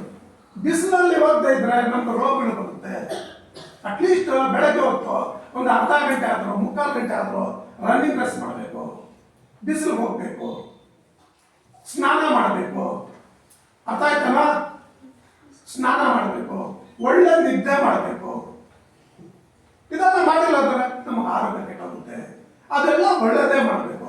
ಬರೀ ಹೊಟ್ಟೆಗೆ ಸರಿಯಾಗಿ ರಾತ್ರಿ 1 ಗಂಟೆ 2 ಗಂಟೆ 3 ಗಂಟೆ ಆದರೂ ಕೆಲವರು ಮೊಬೈಲ್ ನೋಡ್ತಾ ಇರ್ತಾರೆ, ಟಿವಿ ನೋಡ್ತಾ ಇರ್ತಾರೆ ಮನೆಗಳಲ್ಲಿ. ಮತ್ತೆ ಬೆಳಗ್ಗೆ ಎದ್ದು ಹೊರಟೋಗ್ತಾರೆ. ಇಲ್ಲಾಂದ್ರೆ ಕೆಲಸ ಇಲ್ಲಾಂದ್ರೆ ಮತ್ತೆ 1 ಗಂಟೆವರೆಗೂ ನಿದ್ದೆ ಮಾಡ್ತಾರೆ. ಯಾವಾಗಲೂ ಊಟ ತಿನ್ನೋದು, ಯಾವಾಗಲೂ ಮಲಗೋದು. ಈ ರೀತಿ ಮಾಡ್ತಾರೆ ಏನಾಗುತ್ತೆ? ನಮ್ಮ ಆರೋಗ್ಯ ಕೆಟ್ಟಾಗುತ್ತೆ. ಅರ್ಥ ಮಾಡೋಕ್ಕಾಗುತ್ತಾ? ಸಮಯಕ್ಕೆ ಊಟ ತಿನ್ಬೇಕು, ಸಮಯಕ್ಕೆ ನಿದ್ದೆ ಮಾಡಬೇಕು. ಅರ್ಥ ಆಯ್ತಾ? ನಮ್ಮ ನಿತ್ಯ ಜೀವನದಲ್ಲಿ ಏನು ಕೆಲಸ ಕಾರ್ಯಕಲಾಪಗಳಿದೆ ಅದನ್ನು ಸರಿಯಾದ ಸಮಯಕ್ಕೆ ನಾವು ಮಾಡಬೇಕು. ಅವಾಗ ಮಾಡಿದ್ರೆ ಅದು ಸುಗಮವಾಗಿ ನಡೆಯೋದು. ಅವಾಗ ನಮ್ಮ ಆರೋಗ್ಯ ಕೂಡ ಚೆನ್ನಾಗಿರುತ್ತೆ. ಅರ್ಥ ಆಯ್ತಾ? ಇವಾಗ ಮನಸ್ಸಿಗೆ ಹೋಗೋಣ. ಮನಸ್ಸು ಬುದ್ಧಿ, ಈ ಮನಸ್ಸು ಬುದ್ಧಿ ತುಂಬಾ ಚಂಚಲವಾದದ್ದು. ಇವಾಗ ನೀವು ನಮಾಜ್ಗೆ ಹೋಗ್ತೀರಾ, ಇಲ್ಲಿ ಕೇಳಿ, ನೀವು ಪೂಜೆಗೆ ಹೋಗ್ತಾರೆ, ಹಿಂದೂಗಳು ದೇವಸ್ಥಾನಕ್ಕೆ ಪೂಜೆಗೆ ಹೋದ್ರೆ ಅಲ್ಲಿ ಏನಾಗುತ್ತೆ, ದೇವ್ರ ಕಡೆ ನೀವು ಎರಡು ಕೈ ಎತ್ತಿ ಮೊಕ್ಕೊಂಡು ಪೂಜೆ ಮಾಡ್ತಾರೆ. ನಿಮ್ಮ ಮನಸ್ಸು ನಿಮ್ಮ ಬುದ್ಧಿಯಲ್ಲಿರುತ್ತೆ, ಮನೆಯಲ್ಲಿರುತ್ತೆ. ವ್ಯಾಪಾರ ಮಾಡೋರಿಗೆ ವ್ಯಾಪಾರದಲ್ಲಿರುತ್ತೆ, ವ್ಯವಸಾಯ ಮಾಡಿದವರಿಗೆ ಕುರಿಯಲ್ಲಿದೆಯೋ, ಕೋಳಿಯಲ್ಲಿದೆಯೋ, ಹಸುಯಲ್ಲಿದೆಯೋ ಆ ಕಡೆ ಗಮನ ಹೋಗುತ್ತೆ. ಕೆಲವರಿಗೆ ಮನೆಯಲ್ಲಿ ಯಾರ ನೆಂಟರು ಬಂದಿದ್ದಾರೆ, ಅವ್ರಿಗೆ ಅದು ತರಬೇಕು, ಇದು ತರಬೇಕು ಅದು. ನಮಾಜ್ ಹಿಂಗ್ ಮಾಡಿ ನಾವು ರಕಾತ್ ಹಿಂಗ್ ಇಟ್ಕೊಂಡು ಅಲ್ಲಿ ನಮಾಜ್ ಮಸೀದ್ನಲ್ಲಿ ಇರ್ತೇವೆ, ಆದ್ರೆ ದೇಹ ಮಸೀದಿನಲ್ಲಿ ಇರುತ್ತೆ. ಮನಸ್ಸು ಎಲ್ಲಿರುತ್ತೆ? ಮನೆಯಲ್ಲಿರುತ್ತೆ, ಅಂಗಡಿಯಲ್ಲಿರುತ್ತೆ. ಎಲ್ಲೋ ಯಾರಿಗೋ ಏನೋ ಕೊಡಬೇಕು, ಯಾರೋ ಏನೋ ನಮಗೆ ಕೊಡಬೇಕು, ಅವ್ರ ಕಡೆ ಗಮನ ಇರುತ್ತೆ. ಈ ಕಡೆ ನೋಡುವ ಚಪಾಲ. ಮನಸ್ಸು ಎಂದಾದ್ರೂ ಅಂದ್ರೆ ಆಕಾಶದಲ್ಲಿ ಬಿಟ್ಟ ಗಾಳಿ ಪಡೆದಂತೆ. ಅದು ಯಾವ ಕಡೆ ಗಾಳಿ ಬರುತ್ತಾ ಆ ಕಡೆ ಎಲ್ಲ ಹೋಗ್ತಾ ಇರುತ್ತೆ. ಇಲ್ಲಿ ನೋಡಿ, ಮನಸ್ಸು ಹಮಾರ ದಿಲ್ ಕೈಸಾ ಆಸ್ಮಾನ್ में छोड़ा सा पतंग के सका किधर हुआ तो उधर जाते रहता. अर्थ ಆಗ್ತದೆ ನಾನು ಹೇಳ್ತಾ ಇರೋದು? वो मनस को, वो हमारा दिल को, ಮನಸ್ಸು ಬುದ್ಧಿ ಚಿತ್ತ ಇದನ್ನು ನಾವು ಕಂಟ್ರೋಲ್ ಅಲ್ಲಿ ಇರಬೇಕು. ಈ ಮನಸ್ಸಿಂದಲೇ ತುಂಬಾ ಕಷ್ಟ ಇದೆ. ಅರ್ಥ ಆಗ್ತಾ ಇಲ್ಲ? ಈ ಮನಸ್ಸಿದೆಯಲ್ಲ, ಈ ಬುದ್ಧಿ ಮನಸ್ಸು ಇದನ್ನು ನಮ್ಮ ಕಂಟ್ರೋಲ್ ಅಲ್ಲಿ ಇಟ್ಕೊಂಡಿರಬೇಕು. ಇಲ್ಲ ಅಂದ್ರೆ ನಮಗೆ ಕಷ್ಟ ಆಗುತ್ತೆ. ಅದು ಹೇಳ್ದಂಗೆ ನಾವು ಕೇಳಬಾರ್ದು. ಅದು ಹೇಳ್ದಂಗೆ ನಾವು ಕೇಳಕ್ಕಾಗುತ್ತಾ? ಗಾಡಿ ಓಡಿಸ್ತೀವಿ, ಬ್ರೇಕ್ ಇರಬೇಕು. ಬ್ರೇಕ್ ಇಲ್ಲ ಅಂದ್ರೆ 50-60 ಸ್ಪೀಡ್ ನಲ್ಲಿ ಹೋಗಿ ಏನಾದ್ರೂ ಅಡ್ಡ ಬಂದ್ರೆ ನೀವು ಬ್ರೇಕ್ ಕೊಡಲಿಲ್ಲ ಅಂದ್ರೆ ಆಕ್ಸಿಡೆಂಟ್ ಆಗುತ್ತೆ. ಮುಂದೆ ಇರೋನು ಸಾಯ್ತಾನೆ, ನಾವು ಸಾಯ್ತೀವಿ. ಆ ರೀತಿ ನಮ್ಮ ಇಂದ್ರಿಯಗಳಿಗೆ ನಾವು ಬ್ರೇಕ್ ಹಾಕಬೇಕು. ಬ್ರೇಕ್ ಆಗಿಲ್ಲ ಅಂದ್ರೆ ಅದೇನಾಗುತ್ತೆ, ಏನೇನು ಮಾಡುತ್ತೆ, ಕಳ್ಳತನ ಮಾಡುತ್ತೆ, ಮೋಸ ಮಾಡುತ್ತೆ, ವಂಚನೆ ಮಾಡುತ್ತೆ, ಬೇರೆಯವರ ದುಡ್ಡು ಹಣ ಒಡವೆ ಕಳ್ಳತನ ಮಾಡುತ್ತೆ, ಬೇರೆಯವ್ರಿಗೆ ಹೊಡೆಯುತ್ತೆ.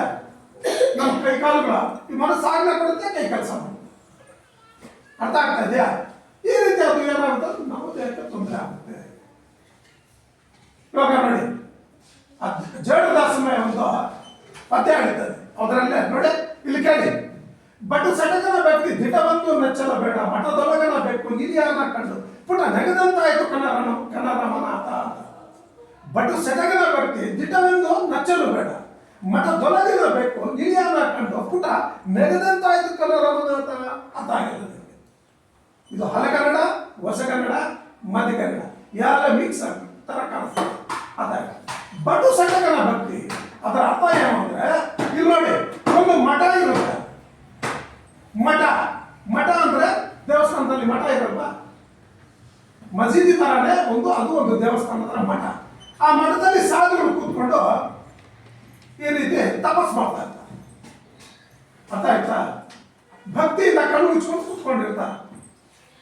ಆದ್ರೆ ಅಲ್ಲಿ ಒಂದು ಬೆಕ್ಕು ಕೂಡ ಅಲ್ಲೇ ಇರುತ್ತೆ. ಯಾಕೆ? ಬಿಲ್ಲಿ ಕೂಡ ಇರುತ್ತೆ. ಮಠದಲ್ಲಿಗೆ ಋಷಿಗಳು ಇವಾಗ ಮಸೀದಿನಲ್ಲಿ ಕೆಲವರು ಇಟ್ಕೊಂಡು ಏನೋ ಎಣಿಸ್ತಾ ಇರ್ತಾರೆ, ತಾವೀಸ್ ತಸ್ಬಿ. ಅರ್ಥ ಆಯ್ತಾ? ಹಂಗೆ ಮುಗಿಸ್ಬೇಕು, ತಸ್ಬಿಗಿಂತ ಇರುತ್ತೆ, ನಮಾಜ್ ಪಡ್ತಾ ಇರ್ತೀವಿ.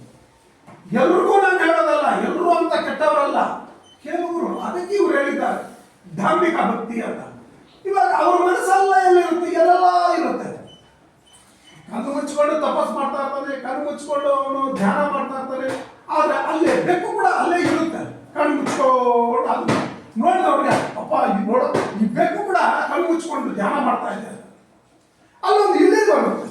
इली वहाँ चूहा आता, वो चूहा आया तो बिल्ली का सामने, चूहा क्या करता, बिल्ली क्या करती, ऊँचेली से जाग चुका आता है ನೋಡಕ್ಕೆ ನಾವು ಅದು ಧ್ಯಾನ ಮಾಡ್ತಾ ಇದ್ದೇವೆ ಅನ್ಕೊಂಡಿದ್ದೀವಿ ನಾವು. ಆದ್ರೆ ಧ್ಯಾನ ಮಾಡ್ತಾ ಇದೀವಿ, ಅದು ಇಲಿ ಬಂದ ತಕ್ಷಣ ಏನ್ ಮಾಡ್ತಾ, ಜಂಪ್ ಮಾಡಿ ಇಲ್ಲಿ ಅಂತ ಹೇಳ್ಕೊಂಡು. ಅದೇ ರೀತಿ ಮಠದಲ್ಲಿರುವ ಧ್ಯಾನ ಮಾಡೋರು, ಮಸೀದಿನಲ್ಲಿರುವವರು ಇನ್ನು ಬೇರೆ ಬೇರೆ ಧರ್ಮದಲ್ಲಿ ಇರೋರು ಕೆಲವರು ಇರ್ತಾರೆ. ಎಲ್ರಿಗೂ ಎಲ್ಲರೂ ಕೆಟ್ಟವರು ಅಂತ ಹೇಳಲ್ಲ, ಕೆಲವರು ಅಂತ ಕಣ್ಣು ಮುಚ್ಚಿಕೊಂಡೇ ಧ್ಯಾನ ಮಾಡ್ತಾ ಇರ್ತಾರೆ. ಏನಾದರೂ ಆಮಿಷಗಳು ಅವರು ಈ ಬೆಕ್ಕು ಯಾವ ರೀತಿ ಇಲಿಯನ್ನು ಹಿಡ್ಕೊಂಡು ಅದು ತಿನ್ನುತ್ತೆ, ಅವ್ರು ಮೋಸ ಮಾಡೋದಕ್ಕೆ, ವಂಚನೆ ಮಾಡೋಕ್ಕೆ, ದಗಲವಾಸ ಮಾಡೋಕ್ಕೆ, ಬೇರೆಯವರಿಗೆ ನಾವು ಏನ್ ಮಾಡೋದಕ್ಕೆ ಅವರು ಹಿಂದೆ ಹೋಗಲ್ಲ. ಅಂಥವ್ರಿಂದ ನೀವು ಹುಷಾರಾಗಿರ್ಬೇಕು. ಈ ಮನಸ್ಸು ಅಂತ ಅದು ಅದಕ್ಕೆ ನೀವು ಆಗಬೇಡಿ. ಒಳಗಡೆ ಹೆಂಗಿರ್ತೀರಾ ಮೇಲ್ಗಡೆನೂ ಹಂಗೆ ಇರಬೇಕು. ಒಳ್ಳೆದನ್ನೇ ಬಯಸ್ಬೇಕು. ಮನಸ್ಸನ್ನು ಶುದ್ಧವಾಗಿ ಮಾಡ್ಕೋಬೇಕು. ಆವಾಗಲೇ ನಿಮ್ಮ ರೋಜಾ ಆಗೋದು. ಮನಸ್ಸನ್ನ ಶುದ್ಧ ಮಾಡಬೇಕು, ಕಣ್ಣನ್ನ ಶುದ್ಧ ಮಾಡಬೇಕು, ಕಿವಿಯನ್ನ ಶುದ್ಧ ಮಾಡಬೇಕು, ಮೂಗು, ಬಾಯಿ, ನಮ್ಮ ಪಂಚ ಇಂದ್ರಿಯಗಳನ್ನ ಶುದ್ಧ ಮಾಡಿದ್ರೆ ಆವಾಗ ಹೊಟ್ಟೆಗೆ ನೀವು ರೋಜಾ ಇಟ್ಟರೆ ಅದು ನಿಮಗೆ ಒಳ್ಳೆಯದಾಗೋದು. ಅರ್ಥ ಆಗ್ತಾ ಇದೆ ನಾನು ಹೇಳ್ತಾ ಇರೋದು? ಅರ್ಥ ಆಗ್ತಾ ಇದೆಯಾ? ಬೋರ್ ಹೊಡಿತಾ ಇದೆಯಾ? ಏನಾದ್ರು ಬೋರ್ ಆಗ್ತಾ ಇದೆಯಾ?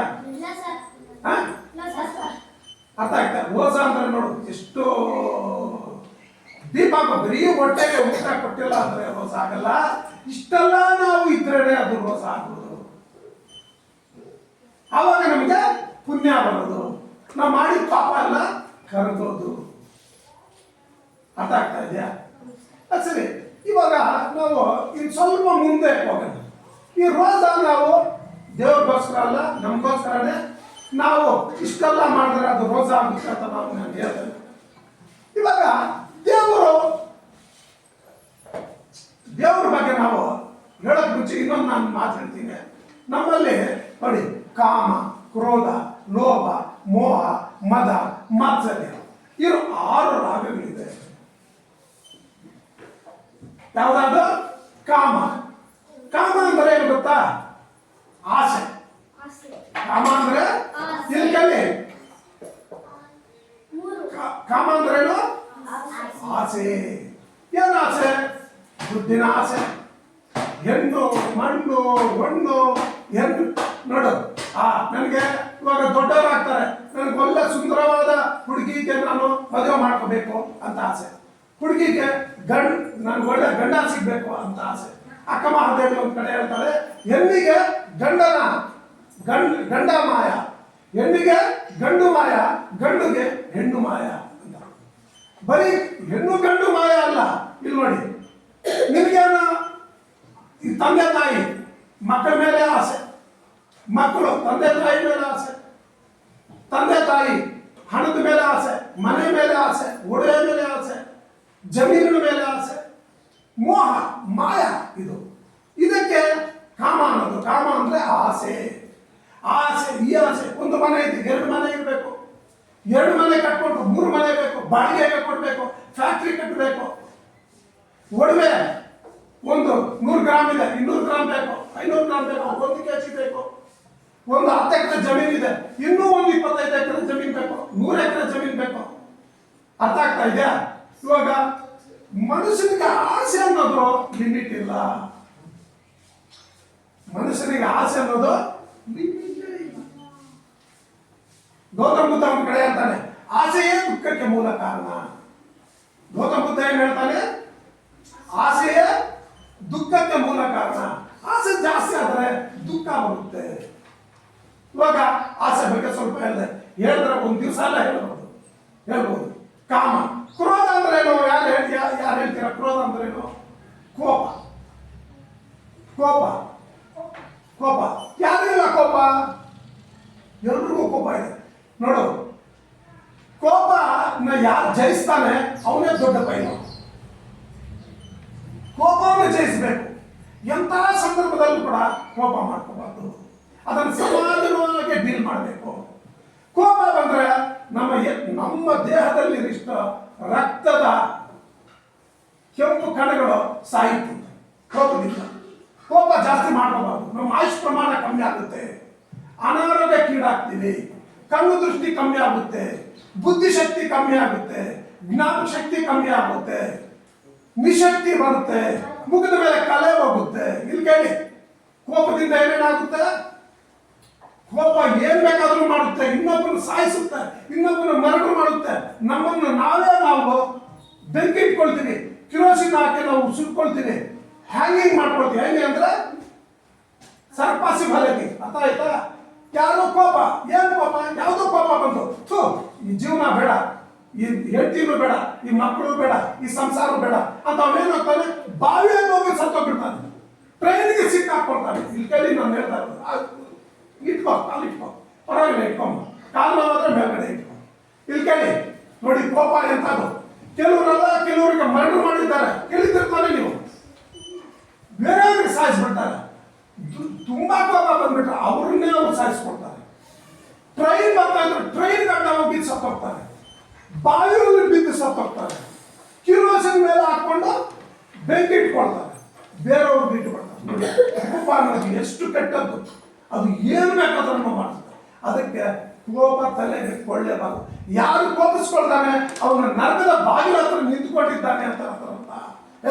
ಇಲ್ಲಿ ಕೇಳಿ, ಇಲ್ಲಿ ಕೇಳಿ, कौन गुस्सा कर लेते हैं उन्होंने जहन्नम के दरवाजे के पास खड़ी कर को ಅರ್ಥ ಆಗ್ತಾ ಇದೆಯಾ?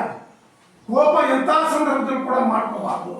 ಇಲ್ಲಿ ಕೇಳಿ, ನಾನು ಇಲ್ಲಿ ಕೇಳಮ್ಮ, ಕೋಪ ಕೋನ್ ಗುಸ್ಸಾ कर लेती है नो जहन्नम के बाजू, जहन्नम ಅಂದ್ರೆ ನರಕದ ಬಾಗಿಲ ಹತ್ರ ನಿಂತ್ಕೊಂಡಿದ್ದಾನೆ ಅಂತ ಅರ್ಥ. ಕೋಪ ಅಷ್ಟು ಕೆಟ್ಟದ್ದು, ಕೋಪ ಅಷ್ಟು ಕೆಟ್ಟದ್ದು. ಕೈ ಕಟ್ಕೊ, ಅರ್ಥ ಆಗ್ತಾ ಇದೆಯಾ? ನೋಡಿ, ಕೋಪ ಅಷ್ಟು ಡೇಂಜರ್. ಅದು ಏನ್ ಮಾಡೋದಪ್ಪ, ಅದು ಹಿಂದೆ ಹೋಗೋದಿಲ್ಲ. ನಾನು ಅನ್ನೋದು ಬಂದ್ಬಿಡುತ್ತೆ. ನಾನು ನಾನೇ ನಾನೇ ಇವಾಗ ರಾವಣಾಸುರ 10 ತಲೆ 12 ತಲೆ ಅವನಿಗೆ. ಅವನೇನ್ ಮಾಡ್ದ, ನಾನು ನಾನು ನಾನು ಅಂತ ಹೇಳ್ದ. ಆ ನಾನು ಅಂತ ಅವನು ಹಾಳಾಗ್ಬೋದು. ಯಾರೋ ರಾವಣಾಸುರ. ದುರ್ಯೋಧನ ಅವನು ಹಾಳಾಗ್ಬೋದು, ಫಿರೋನ್ ಅವನು ಹಾಳಾಗ್ಬೋದು, ಕೀಚಕ ಅವನು ಹಾಳಾಗ್ಬೋದು, ಕಂಸ ಅವನು ಹಾಳಾಗ್ಬೋದು, ಹಿರಣ್ಯಕಶಿಪು ಅವನು ಹಾಳಾಗ್ಬೋದು. ಇನ್ನು ಜಾಸ್ತಿ ಜನ ಇದ್ದಾರೆ ನಮ್ಮ ಇತಿಹಾಸ ತೀರಾ ಹಾಕಿದ್ರೆ. ಅದೆಲ್ಲ ನೀವು ಓದ್ಬೇಕಂದ್ರೆ ನೀವು ದೊಡ್ಡವರಾಗಬೇಕು. ಲೈಬ್ರರಿ ದೊಡ್ಡ ದೊಡ್ಡ ಪುಸ್ತಕಗಳು ಸಿಗುತ್ತೆ, ಅದನ್ನು ಓದ್ಬೇಕು. ಅವಾಗ ನಿಮ್ಗೆ ಗೊತ್ತಾಗುತ್ತೆ ಏನು ಅಂತ, ಕೋಪ ಅಂದ್ರೆ ಏನು ಅಂತ. ನಿಮ್ಗೊಂದು ಚಿಕ್ಕ ಕಥೆ ಹೇಳಿ. ನೀವು ರಾಮಾಯಣ ಕೇಳಿದ್ದೀರಾ? ನೀವೆಲ್ಲ ಕೇಳಿರ್ತೀರ, ಅರ್ಥ ಆಗ್ತಾ ಇದೆಯಾ? ನವೀನ್, ನಿಮ್ಗೆಲ್ಲ ಗೊತ್ತು ರಾಮಾಯಣ ಅಲ್ವೇನ? ರಾವಣಾಸುರನ್ನ ಸಾಯಿಸ್ಬಿಟ್ಟು ಅಯೋಧ್ಯೆಗೆ ಬಂದ. ಕೌಸಲ್ಯ ರಾಮನಿಗೆ ಕೇಳ್ತಾರೆ, ಏನಪ್ಪ ರಾವಣಿಗೆ ನೀನು ಸಾಯಿಸ್ಬಿಟ್ಟು ಬಂದ್ಬಿಟ್ಟೆ ಅಲ್ಲ ಅಂತ. ರಾಮನ ಹೇಳಿದಂತೆ, ಇಲ್ಲಮ್ಮ ನಾನು ರಾವಣಿಗೆ ನಾನು ಸಾಯಿಸಿಲ್ಲ ಅಂತ. ನೋಡಿ ಇದಕ್ಕೆ ಎಷ್ಟು ಇದರಲ್ಲಿ ರಹಸ್ಯ ಇದೆ ಅಂತ.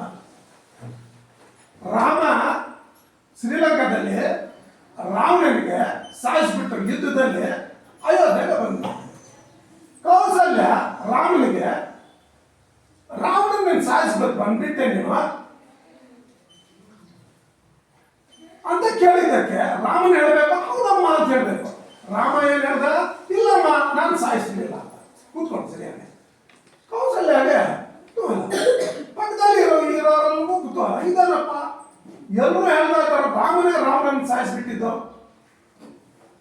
ರಾಮ ಹೇಳ್ತಾ ಇದ್ದಾನೆ, ರಾಮ ಸುಳ್ಳು ಹೇಳ್ತಾನೆ, ಪುರುಷೋತ್ತಮ, ಮರ್ಯಾದಾ ಪುರುಷೋತ್ತಮ, ದೇವರ ಸಮಾನ, ರಾಮರಾಜ್ಯ ಅಂತ ಅವ್ನು ಸುಳ್ಳು ಹೇಳ್ತಾ ಇದ್ದಾನಲ್ಲ ಅಂದ್ಬಿಟ್ಟು ಎಲ್ರಿಗೂ ಆಶ್ಚರ್ಯ ಆಯ್ತು. ನೋಡಿ ಇಲ್ಲಿ ಕೇಳಿ, ಅವಾಗ ರಾಮನ್ ಹೇಳ್ತಾನೆ, ನಾನು ಏನಕ್ಕಮ್ಮ ಸಾಯಿಸಿದೆ, ನಾನು ಅನ್ನೋದವನನ್ನು ಸಾಯಿಸ್ತು.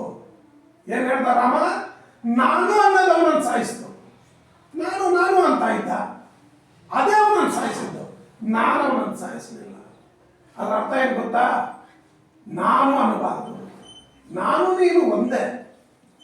ಕುವೆಂಪು ಅವ್ರು ಏನು ಹೇಳಿದ್ರು, ನೀನೇನಾದರೂ ಆಗು ಮಾನವನಾಗು, ನೀನೇನಾದರೂ ಆಗು ಮಾನವನಾಗು. ಆಕಾಶದಲ್ಲಿ ಹಕ್ಕಿಯಂತೆ ಹಾರಾಡಲು ಕಲಿತೆ, ಪ್ರಾಣಿಯಂತೆ ವೇಗವಾಗಿ ಭೂಮಿ ಮೇಲೆ ಓಡಲು ಕಲಿತೆ, ನೀರಿನಂತೆ ನೀರಿನಲ್ಲಿ ಈಜಲು ಕಲಿತೆ. ಆದರೆ ಮನುಷ್ಯನಲ್ಲೇ ಮನುಷ್ಯನಾಗಿ ಬೆರೆತು ಮಾನವನಾಗಿ ನೀನು ಕಲಿಯಲಿಲ್ಲವಲ್ಲ, ನೀನು ಕಲ್ತಿಲ್ಲ. ನೀನು ಮನುಷ್ಯನಲ್ಲೇ ಮನುಷ್ಯನಾಗಿ ಬೆರೆತು ಕಲಿಯಲಿಲ್ಲವಲ್ಲ. ಅದರ ಅರ್ಥ ಏನು ಗೊತ್ತಾ? ನೀನು ಏನಾದರೂ ಆಗು, ಡಾಕ್ಟರ್ ಆಗು, ಇಂಜಿನಿಯರ್ ಆಗು, ಮಾಸ್ಟರ್ ಆಗು, ವ್ಯವಸಾಯಗಾರನಾಗು, ನೀನೇನಾದರೂ ಆಗು, ಲಾಯರ್ ಆಗು, ಪ್ರೈಮ್ ಮಿನಿಸ್ಟರ್ ಆಗು, ಚೀಫ್ ಮಿನಿಸ್ಟರ್ ಆಗು, ನೀನೇನಾದ್ರೂ ಆಗು. ಮೊದಲು ಏನಾಗಬೇಕು? ಮನುಷ್ಯನಾಗಬೇಕು. ಮನುಷ್ಯನಾಗಬೇಕು. ಮೊದಲು ಏನಾಗಬೇಕು? ಮನುಷ್ಯನಾಗಬೇಕು. ಅರ್ಥ ಆಗ್ತಾ ಇದೆಯಾ? ಚಪಾಲೆ ತಟ್ಟಿ ಒಂದು ನಿಮಿಷ ಎದ್ದು ನಿಂತ್ಕೊಳ್ಳಿ. ಒಂದು ನಿಮಿಷ ಎದ್ದು ನಿಂತ್ಕೊಳ್ಳಿ. ರಿಲ್ಯಾಕ್ಸ್ ತಗೊಳ್ಳಿ. ಮತ್ತೆ ಕೂತ್ಕೊಳ್ಳಿ. ಅರ್ಥ ಆಗ್ತಾ ಇದೆಯಾ? ನೀನೇನಾದ್ರೂ ಆಗೋ, ಮೊದಲು ಮಾನವನಾಗ. ಯಾರು ಹೇಳಿದ್ದು? ಕುವೆಂಪು. ಅರ್ಥ ಆಯ್ತಾ? ನಮ್ಮ ಭಾರತ ದೇಶ ಇದು ಎಲ್ಲಾ ಧರ್ಮಗಳು ಸೇರಿರುವ ದೇಶ. ಇಲ್ಲಿ ಮುಸ್ಲಿಮ್ಸ್ ಇದ್ದಾರೆ, ಕ್ರೈಸ್ತರಿದ್ದಾರೆ, ಹಿಂದೂಗಳಿದ್ದಾರೆ, ಜೈನರಿದ್ದಾರೆ, ಸಿಖ್ಖರಿದ್ದಾರೆ. ನಾವೆಲ್ಲರೂ ಸಮಾನರು. ನಮ್ಮಲ್ಲಿ ಭೇದ ಭಾವ ಆಗಿರಬಾರ್ದು. ಅವರವ್ರ ಧರ್ಮ, ಅವರವರ ಆಚರಣೆ, ಅವರವ್ರ ಸಂಸ್ಕಾರ, ಅವರವ್ರ ನಿಯಮ, ಅವರಿಗೆ ಯಾರು ಯಾರನ್ನೂ ದ್ವೇಷಿಸಬಾರ್ದು. ನಾವು ದೇವಸ್ಥಾನಗಳಿಗೆ ದ್ವೇಷಿಸಬಾರ್ದು, ಹಿಂದೂಗಳು ಮಸೀದಿಗಳಿಗೆ ದ್ವೇಷಿಸಬಾರ್ದು, ನಾವು ಇಬ್ಬರು ಸೇರಿ ಕ್ರೈಸ್ತರಿಗೆ ದ್ವೇಷಿಸಬಾರ್ದು, ನಾವು 3 ಜನ ಸೇರಿ ಬೌದ್ಧರಿಗೆ ದ್ವೇಷಿಸಬಾರ್ದು, ನಾವು 4 ಜನ ಸೇರಿ ಸಿಖ್ ಧರ್ಮಕ್ಕೆ, ನಾವು ಜೈನ ಧರ್ಮ, ಸಿಖ್ ಧರ್ಮ ನಾವು ದ್ವೇಷಿಸಬಾರ್ದು. ನಾವೆಲ್ಲರೂ ಅಣ್ಣ ತಮ್ಮಂದಿರ ತರ ಇರಬೇಕು. ಒಬ್ಬರು ಕಷ್ಟ ಬಂದ್ರೆ ಒಬ್ಬರಿಗೆ ಸಹಾಯ ಮಾಡಬೇಕು. ಅರ್ಥ ಆಯ್ತಾ? ಇವಾಗ ಇಲ್ಲೇನು ಹೇಳ್ತಾ ಇದೆ? ಕಾಮ, ಕ್ರೋಧ ಆಯ್ತು. ಅರ್ಥ ಆಯ್ತಾ? ಕಾಮ ಅರ್ಥ ಆಯ್ತು, ಕ್ರೋಧ ನಿಮ್ಗೆ ಅರ್ಥ ಆಯ್ತು. ಲೋಭ ಇಲ್ಲಿ ಕಳಿ, ಇಲ್ಲಿ ಕಳಿ. ಲೋಭ ಅಂದ್ರೇನು? ಲೋಭಿತನ. ನಾನು ಸಂಪಾದನೆ ಮಾಡಿದ್ದು, ನನ್ನ ಹಣ, ನನ್ನ ಸಂಪತ್ತು, ನನ್ನ ಒಡವೆ, ನನ್ನ ಮನೆ ಎಲ್ಲ ನಾನೇ ಇಟ್ಕೊಂಡಿರ್ಬೇಕು, ನಾನೇ ಸೇರಿಸ್ಬೇಕು, ನಾನೇ ಅನುಭವಿಸ್ಬೇಕು, ನಾನೇ ತಿನ್ಬೇಕು, ನನ್ನ ಮಕ್ಕಳಿಗೆ ಇರಬೇಕು, ನನ್ನ ಮೊಮ್ಮಕ್ಕಳಿಗೆ ಇರಬೇಕು. ಇಂಥ ಗುಣ ಇರಬಾರ್ದು. ನಮಗಿದೆ, ಯಾರಿಗೋ ಇಲ್ಲ, ಪಕ್ಕದಲ್ಲಿ ಇಲ್ಲ. ನಾವು ಊಟ ತಿಂತಾ ಇದ್ದೆ, ಅವ್ರ ಮನೆಯಲ್ಲಿ ಊಟ ಇಲ್ಲ, ಪಾಪ ಕೂಲಿಗೆ ಹೋದ, ಕೂಲಿ ಸಿಕ್ಕಿಲ್ಲ, ಇವತ್ತು ನಾವು ಊಟ ಕೊಡ. ನಮ್ಗೆ ಒಳ್ಳೆ ಬಟ್ಟೆಗಳಿದೆ, ಅವ್ರ ಬಟ್ಟೆಗಳಿಲ್ಲ, ನಾವು ಹೊಸ ತಕೊಂಡು, ನಾವು ಹೊಸದಿಲ್ಲ ಅಂದ್ರೆ ಹಳೆ ಬಟ್ಟೆಗಳು ನಮ್ಮ ಮನೆಯಲ್ಲಿ ತುಂಬಾ ಇದೆ, ಅವ್ರು ಕೊಡೋಣ, ಆ ಮಕ್ಕಳು ಕೊಡೋಣ. ಬಟ್ಟೆಗಳು ದಾನ ಮಾಡಬೇಕು, ಹಣನೂ ದಾನ ಮಾಡಬೇಕು, ಧಾನ್ಯನೂ ದಾನ ಮಾಡಬೇಕು, ಆಹಾರನೂ ದಾನ ಕೊಡಬೇಕು. ಅವನಿಗೆ ರೋಗ ಇದೆ, ಮೆಡಿಸಿನ್ಸ್ಗೆ, ಮಾತ್ರೆಗಳಿಗೆ ದುಡ್ಡಿಲ್ಲ, ಸ್ವಲ್ಪ ಆದ್ರೂ ನಾವು ಕೊಡೋಣ, ಬೇರೆಯವ್ರ ತೆಗೆದುಕೊಡೋಣ. ಲೋಭತನ ಇರಬಾರ್ದು. ಅರ್ಥ ಆಗ್ತಾ ಇದೆಯಾ? ಇವಾಗ ನಮ್ಮ ಮನೆಯಲ್ಲಿ ತುಂಬಾ ನೀರಿದೆ ಟ್ಯಾಂಕ್ನಲ್ಲಿ, ಅವ್ರ ಟ್ಯಾಂಕ್ನಲ್ಲಿ ನೀರು ಬಂದಿಲ್ಲ, ಏನೋ ಅವ್ರ ಪಾಪ ಅವರು ಟ್ಯಾಂಕಿಂದ ಟ್ಯಾಂಕರ್ಸ್ ಬಂದಿಲ್ಲ, ಸ್ವಲ್ಪ ನೀರು ಕೊಡೋಣ. ಒಳ್ಳೇದ ಕೆಟ್ಟದ ನಾವು ಹೇಳ್ತಾರೆ. अर्थ ಆಗ್ತಾ ಇದೆಯಾ? ಇಲ್ಲಿ ಕೇಳೋ, हमें हेल्प करना, लोभी करना नहीं, हमारे पास जरा है, हमें जरा देंगे. अर्थ ಆಯ್ತಾ? ನಮ್ಮ ಮನೆಯಲ್ಲಿ ಒಳ್ಳೆ ಏನೋ ಅಡುಗೆ ಮಾಡಿದ್ದಾರೆ, ಪಕ್ಕದ ಮನೆಯಲ್ಲಿ ಮಾಡಿಲ್ಲ, ಅವ್ರು ಬಡವರು, ನಾವು ಸ್ವಲ್ಪ ಕೊಡೋಣ ಅವರಿಗೆ, ಅವರು ತಿನ್ಲಿ, ಅವರು ಇದರಲ್ಲಿ. ಅರ್ಥ ಆಗ್ತಾ ಇದೆಯಾ? ಅವ್ರು ನಾವು ಕೊಡೋಣ ಅಂದ್ರೆ ಲೋಭಿತನ ಇರಬಾರ್ದು.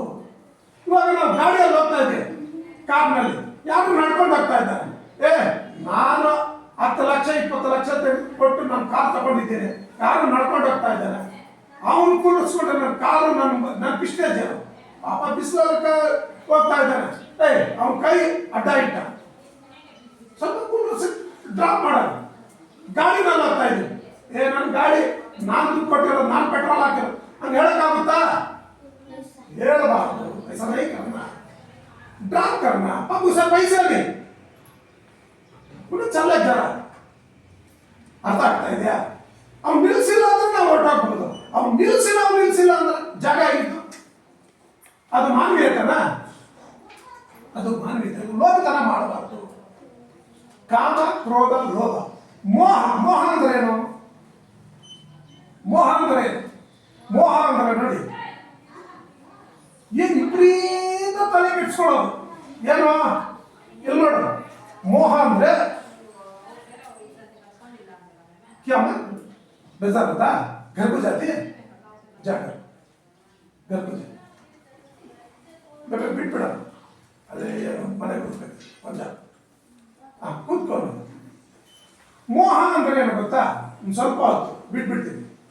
ಮೋಹ ಅಂದ್ರೆ ತಲೆ ಕೆಡಿಸ್ಕೊಳ್ಳೋದು. ಕೆಲವರು ತಂದೆ ತಾಯಿ ಇರ್ತಾರೆ, ಅಯ್ಯೋ ನನ್ನ ಮಕ್ಕಳು ಓದ್ತಾ ಇಲ್ವೇ, ನನ್ನ ಮಕ್ಕಳು ಊಟ ತಿಂತಾ ಇಲ್ವೇ, ನನ್ನ ಮಕ್ಕಳು ಸನಕಲಾಗ್ಬಿಟ್ಟಿದ್ದಾನೆ, ನನ್ನ ಮಕ್ಕಳು ಹೆಂಗ್ ಬದುಕ್ತಾರೋ, ಹೆಂಗ್ ಓದ್ತಾರೋ, ಅವ್ರ ಡ್ಯೂಟಿ ಸಿಗುತ್ತೋ, ಹೆಣ್ಮಕ್ಳು ಇದ್ರೆ ಎಂತ ಗಂಡ ಸಿಗ್ತಾನೋ, ಎಂತ ಮನೆ ಸಿಗ್ತಾನೋ, ಗಂಡು ಮಕ್ಳು ಇದ್ರೆ ಅವ್ನು ಹೆಂಗ್ ಮಾಡ್ತಾನೋ, ಅವ್ನು ಹೆಂಗಾಗ್ತಾನೋ, ಅಯ್ಯೋ ನಾನು ಯಾರಿಗೋ ದುಡ್ಡು ಕೊಟ್ಟಿದ್ದೀನಿ, ಅದು ಹೆಂಗಾಗುತ್ತೆ, ಅದು ಬರುತ್ತೋ ಇಲ್ವೋ, ಈ ರೀತಿ ಮೋಹ. ಮಕ್ಕಳ ಮೇಲೆ ಮೋಹ, ಜಮೀನ್ ಮೇಲೆ ಮೋಹ, ಒಡವೆ ಮೇಲೆ ಮೋಹ, ದುಡ್ಡು ಮೇಲೆ ಮೋಹ. ಅರ್ಥ ಆಗ್ತಾ ಇದೆಯಾ? ಮೋಹ ಅಂದ್ರೆ ಅಂಟಿಕೊಳ್ಳೋದು, ಅದೇ ಯೋಚನೆ ಮಾಡೋದು, ಥಿಂಕ್ ಮಾಡೋದು, ಅದೇನಾಗುತ್ತೆ ಟೆನ್ಷನ್, ತಲೆನೋವು ಬರುತ್ತೆ. ಆ ರೀತಿ ಇಟ್ಕೋಬಾರ್ದು. ಶ್ರೀರಾಮಕೃಷ್ಣ ಪರಮಹಂಸ ಏನ್ ಹೇಳ್ತಾರೆ ಗೊತ್ತಾ? ಶ್ರೀರಾಮಕೃಷ್ಣ ಪರಮಹಂಸ ಯಾರ ಗುರು ನೋಡಿ? ವಿವೇಕಾನಂದ ಇದ್ದಾರೆ ಇಲ್ಲಿ. ವಿವೇಕಾನಂದ ಗುರು ಬಂದು ಶ್ರೀರಾಮಕೃಷ್ಣ ಪರಮಹಂಸ. ಶ್ರೀರಾಮಕೃಷ್ಣ ಪರಮಹಂಸ ಸಂಸಾರದಲ್ಲಿ ನಾವು ಹೆಂಗಿರ್ಬೇಕು ಹೇಳಿ ಇಲ್ಲಿ ನೋಡ.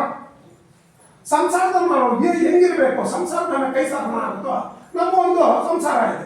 ಯಾರೋ ಒಬ್ರು ಕೆಲಸದವರು ನಮ್ಮ ಮನೆಗೆ ಕೆಲಸಕ್ಕೆ ಬರ್ತಾರೆ, ಕೆಲಸ ಎಲ್ಲ ಮಾಡ್ತಾರೆ, ನಮ್ಮ ಮಕ್ಕಳಿಗೆ ಕೈ ಸ್ನಾನ ಮಾಡಿಸ್ತಾಳೆ, ಬಟ್ಟೆ ತೊಡಿಸ್ತಾಳೆ, ಊಟ ತಿನ್ನಿಸ್ತಾಳೆ, ಎತ್ಕೊಂಡೋಗಿ ಸ್ಕೂಲ್ಗೂ ಬಿಡ್ತಾಳೆ, ಪಾತ್ರೆ ತೊಳಿತಾಳೆ, ಬಟ್ಟೆನೂ ಒಗಿತಾಳೆ, ಮನೆ ಬರೆಸ್ತಾಳೆ, ಅಡಿಗೆನೂ ಮಾಡ್ತಾಳೆ, ಎಲ್ಲ ಮಾಡಿಬಿಟ್ಟು ಅವಳ ಮನೆಗೆ ಅವಳು ಹೊರಟಾಗ್ತಾಳೆ.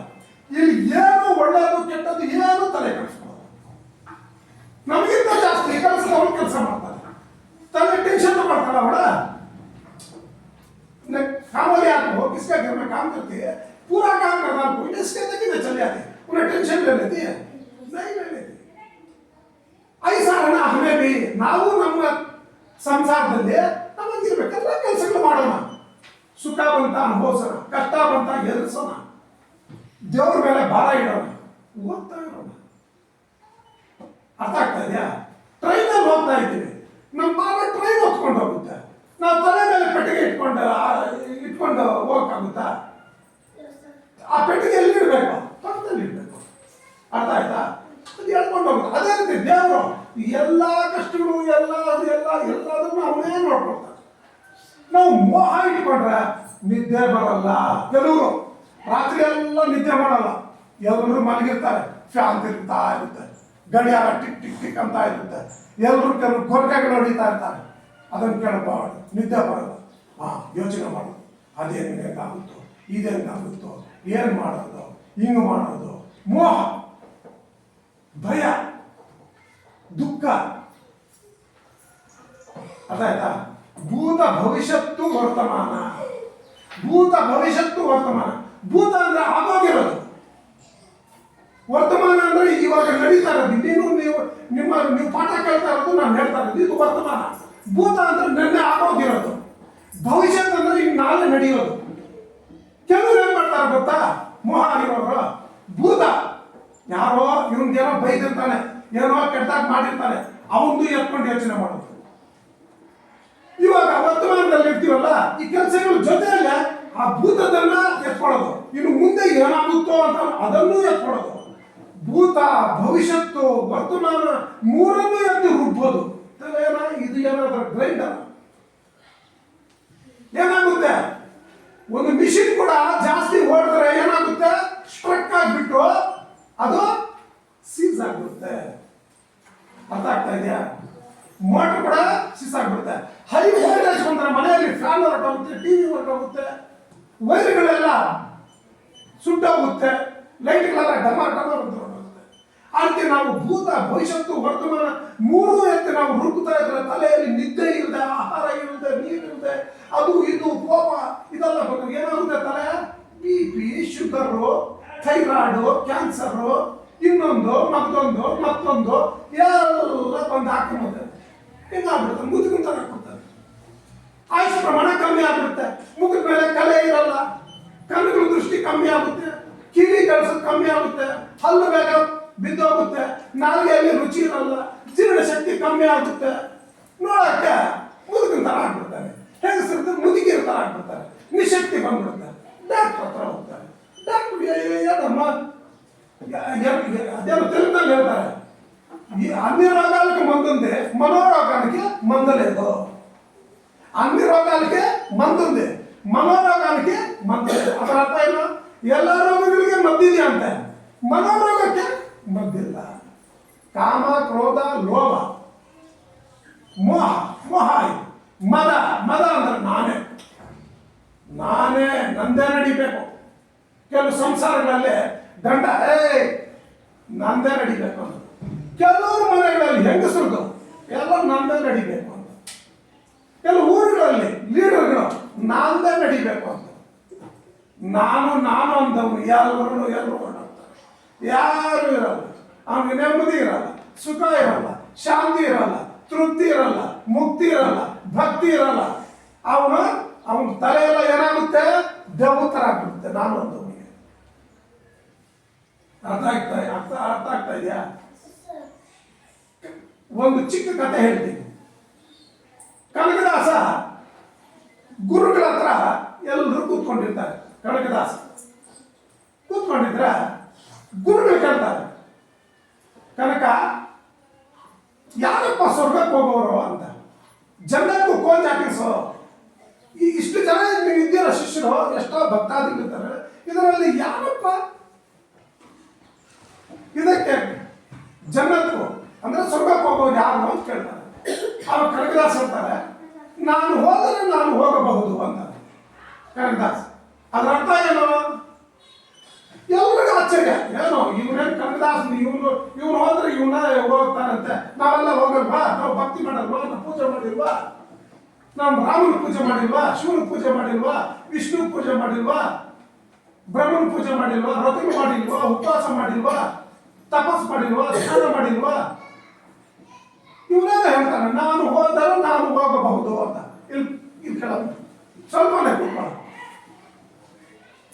ನಾನು ಹೋದರೆ ನಾನು ಹೋಗಬಹುದು. ಆ ರೀತಿ ಯಾರಾದ್ರೂ ಹೇಳ್ತಾರ?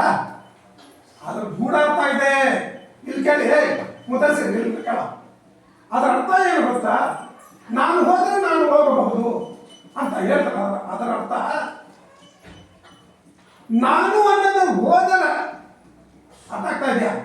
ನಾನು ಅನ್ನೋದು, ನಾನು ಅಂದ್ರೆ ಮೈ ಕನೆಕ ಚಲೆಗಾತೋ ಜನ್ನತ್ ಮೈ ಅಂದ್ರೆ ನಾನಲ್ಲ ನೀನೇ, ಎಲ್ಲವೂ ಸರ್ವಂತೆ ಆ ಈಶ್ವರನೇ, ಅಲ್ಲಾನೇ, ಆ ಗಾಡೆ, ಆಂಡವನೇ, ಆ ದೇವರೇ ಅಂತ ಅವ್ರ ಮೇಲೆ ಭಾರ ಬಿಟ್ಟು ನಾವು ನೀವು ಎಲ್ಲರೂ ಸಮಾನರು ಅಂತ ಕಾಮ, ಕ್ರೋಧ, ಲೋಭ, ಮೋಹ, ಮದ, ಮಾತ್ಸರ್ಯ ಅದಿಲ್ಲದೆ ಪ್ರೀತಿ, ಪ್ರೇಮ, ವಾತ್ಸಲ್ಯ, ಕರುಣೆ, ದಯೆ, ದಾಕ್ಷಿಣ್ಯ, ಅನುಕಂಪೆ, ಈ ಗುಣಗಳಿದ್ದು ಭಕ್ತಿ, ಇಂಥ ಗುಣಗಳಿದ್ರೆ ನಾನು ಅನ್ನೋದು ಅಹಂ ಹೊರಟೋದ್ರೆ ಅವ್ರು ಮಾತ್ರ ಹೋಗಬಹುದು ಅಂತ ಹೇಳಿ, ನಾನು ಹೋದರೆ ನಾನು ಹೋಗಬಹುದು. ಅದಾಗ್ತದೆ. ನಾನು ಹೇಳ್ತಾ ಇರೋದು ಕಾಮ ಆಯ್ತು, ಕ್ರೋಧ ಆಯ್ತು, ಲೋಭ ಆಯ್ತು, ಮೋಹ ಆಯ್ತು, ಮದ ಆಯ್ತು, ಮಾತ್ಸರ್ಯ. ಮಾತ್ಸರ್ಯ ಅಂದ್ರೆ ಏನು ಗೊತ್ತಾ? ಮಾತ್ಸರ್ಯ ಅಂದ್ರೆ ಇನ್ನೊಬ್ರು, ಇವಾಗ ನಿಮ್ಮ ಮನೆಯಲ್ಲಿ ನಿಮ್ಮ ಅಪ್ಪ ಹೊಸ ಮನೆ ಕಟ್ಟಿದ್ದಾರೆ, ಪಕ್ಕದವರು ಇವರು ಹೊಸ ಮನೆ ಕಟ್ಬಿಟ್ಟಿದ್ದಾರೆ, ನಾವು ಮನೆ ಗುಡಿಸಲಲ್ಲೇ ಇದ್ದೀವಿ ಅಂತ ಮಾತ್ಸರ್ಯ ಬರ್ತದೆ. ನಿಮ್ಮಪ್ಪ ಕಷ್ಟಪಟ್ಟ, ನಿಮ್ಮಪ್ಪ ಮನೆ ಕಟ್ಟ, ನೀನು ಕಷ್ಟಪಡು, ನೀನು ಮನೆ ಕಟ್ಟು. ಅವ್ರ ಮನೆಯಲ್ಲಿ ಕಾರ್ ತಂದ್ರು, ನೀನು ಕಷ್ಟಪಡು, ನೀನು ಕಾರ್ ತಗೊಂಡು. ಅವ್ರ ಮನೆಯಲ್ಲಿ 2 ವೀಲ್ಸ್ ಗಾಡಿ ತಂದ್ರು ಹೊಸದಾಗಿ, ನೀನು ತಗೊಂಡು ಬಾ. ಅವ್ರು ಒಳ್ಳೆ ಬಟ್ಟೆಗಳು ಹಾಕ್ತಾ ಇದ್ರೆ ನೀನು ಕಷ್ಟಪಟ್ಟು, ನೀನು ದುಡಿಮೆ ಮಾಡು, ನಿನಗೂ ದೇವರು ಕೊಡ್ತಾರೆ. ಅರ್ಥ ಆಗ್ತಾ ಇದೆಯಾ? ಅದು ಇಲ್ಲ. ಯಾರೋ ದುಡಿತಾ ಇರೋದು ಅಲ್ಲಿಗೆ ಸುಮ್ಮನೆ ಇಲ್ಲಿ ನೋಡು. ಮಾತ್ಸರ್ಯ ಅಂದ್ರೆ ಇನ್ನೊಬ್ಬರನ್ನ ಶ್ರೇಯಸ್ಸನ್ನ, ಏಳಿಗೆಯನ್ನ, ಸಂತೋಷವನ್ನ ನೋಡಿ ಕೋಪ ಮಾಡ್ಕೊಳ್ಳೋದು, ನೊಂದೋದು, ಕೊರಗೋದು. ಅರ್ಥ ಆಯ್ತಾ? ದುಃಖ ಪಡೋದು, ತನ್ನ ದೇಹಕ್ಕೆ ತಾನೇ ಹಿಂಸೆ ಕೊಡೋದು, ಇದೇ ಮಾತ್ಸರ್ಯ. ಅರ್ಥ ಆಯ್ತಾ? ಈ ಗುಣಗಳು ಇರಬಾರ್ದು, ಅದು ನಮ್ಮನ್ನೇ ಸುಡಿಯುತ್ತೆ. ಗೌತಮ ಬುದ್ಧ ಒಂದು ಮಾತಾಡ್ತಾನೆ, ಒಬ್ಬರ ಮೇಲೆ ಬೆಂಕಿಯ ಕೆಂಡವನ್ನು ನಾವು ಬಿಸಾಕಿದ್ರೆ ಮೊದಲು ಕೈ ಸುಡೋದು ಯಾರ್ದು? ನಮ್ಮ ಕೈಯೇ.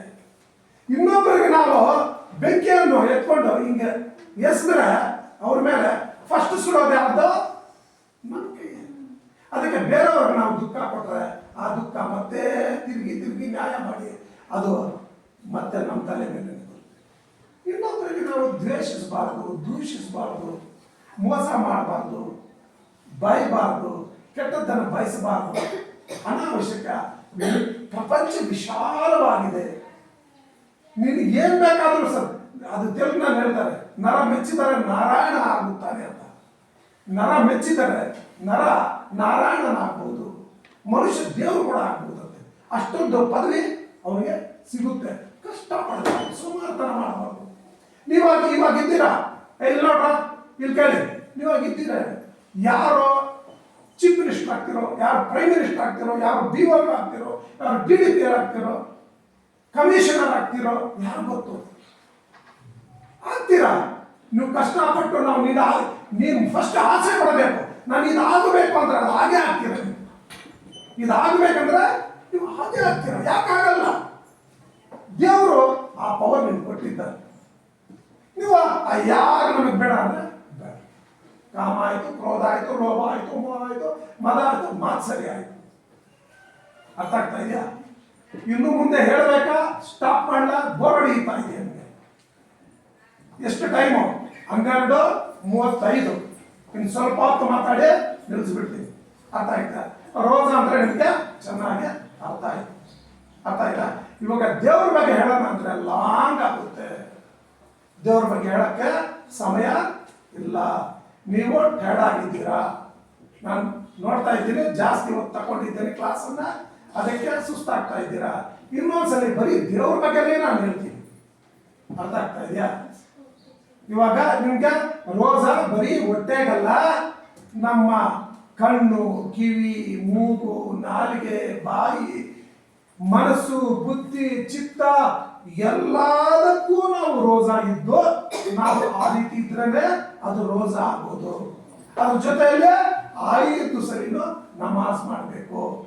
ಅರ್ಥ ಆಗ್ತಾ ಇದೆಯಾ? ಇಷ್ಟಿದ್ದು ನಮ್ಮ ತಂದೆ ತಾಯಿಗೆ, ಅಕ್ಕಪಕ್ಕದವರಿಗೆ ನಾವು ಮರ್ಯಾದೆ ಕೊಡಬೇಕು, ಗೌರವ ಕೊಡಬೇಕು, ಪ್ರಾಣಿ ದಯ ಇರಬೇಕು.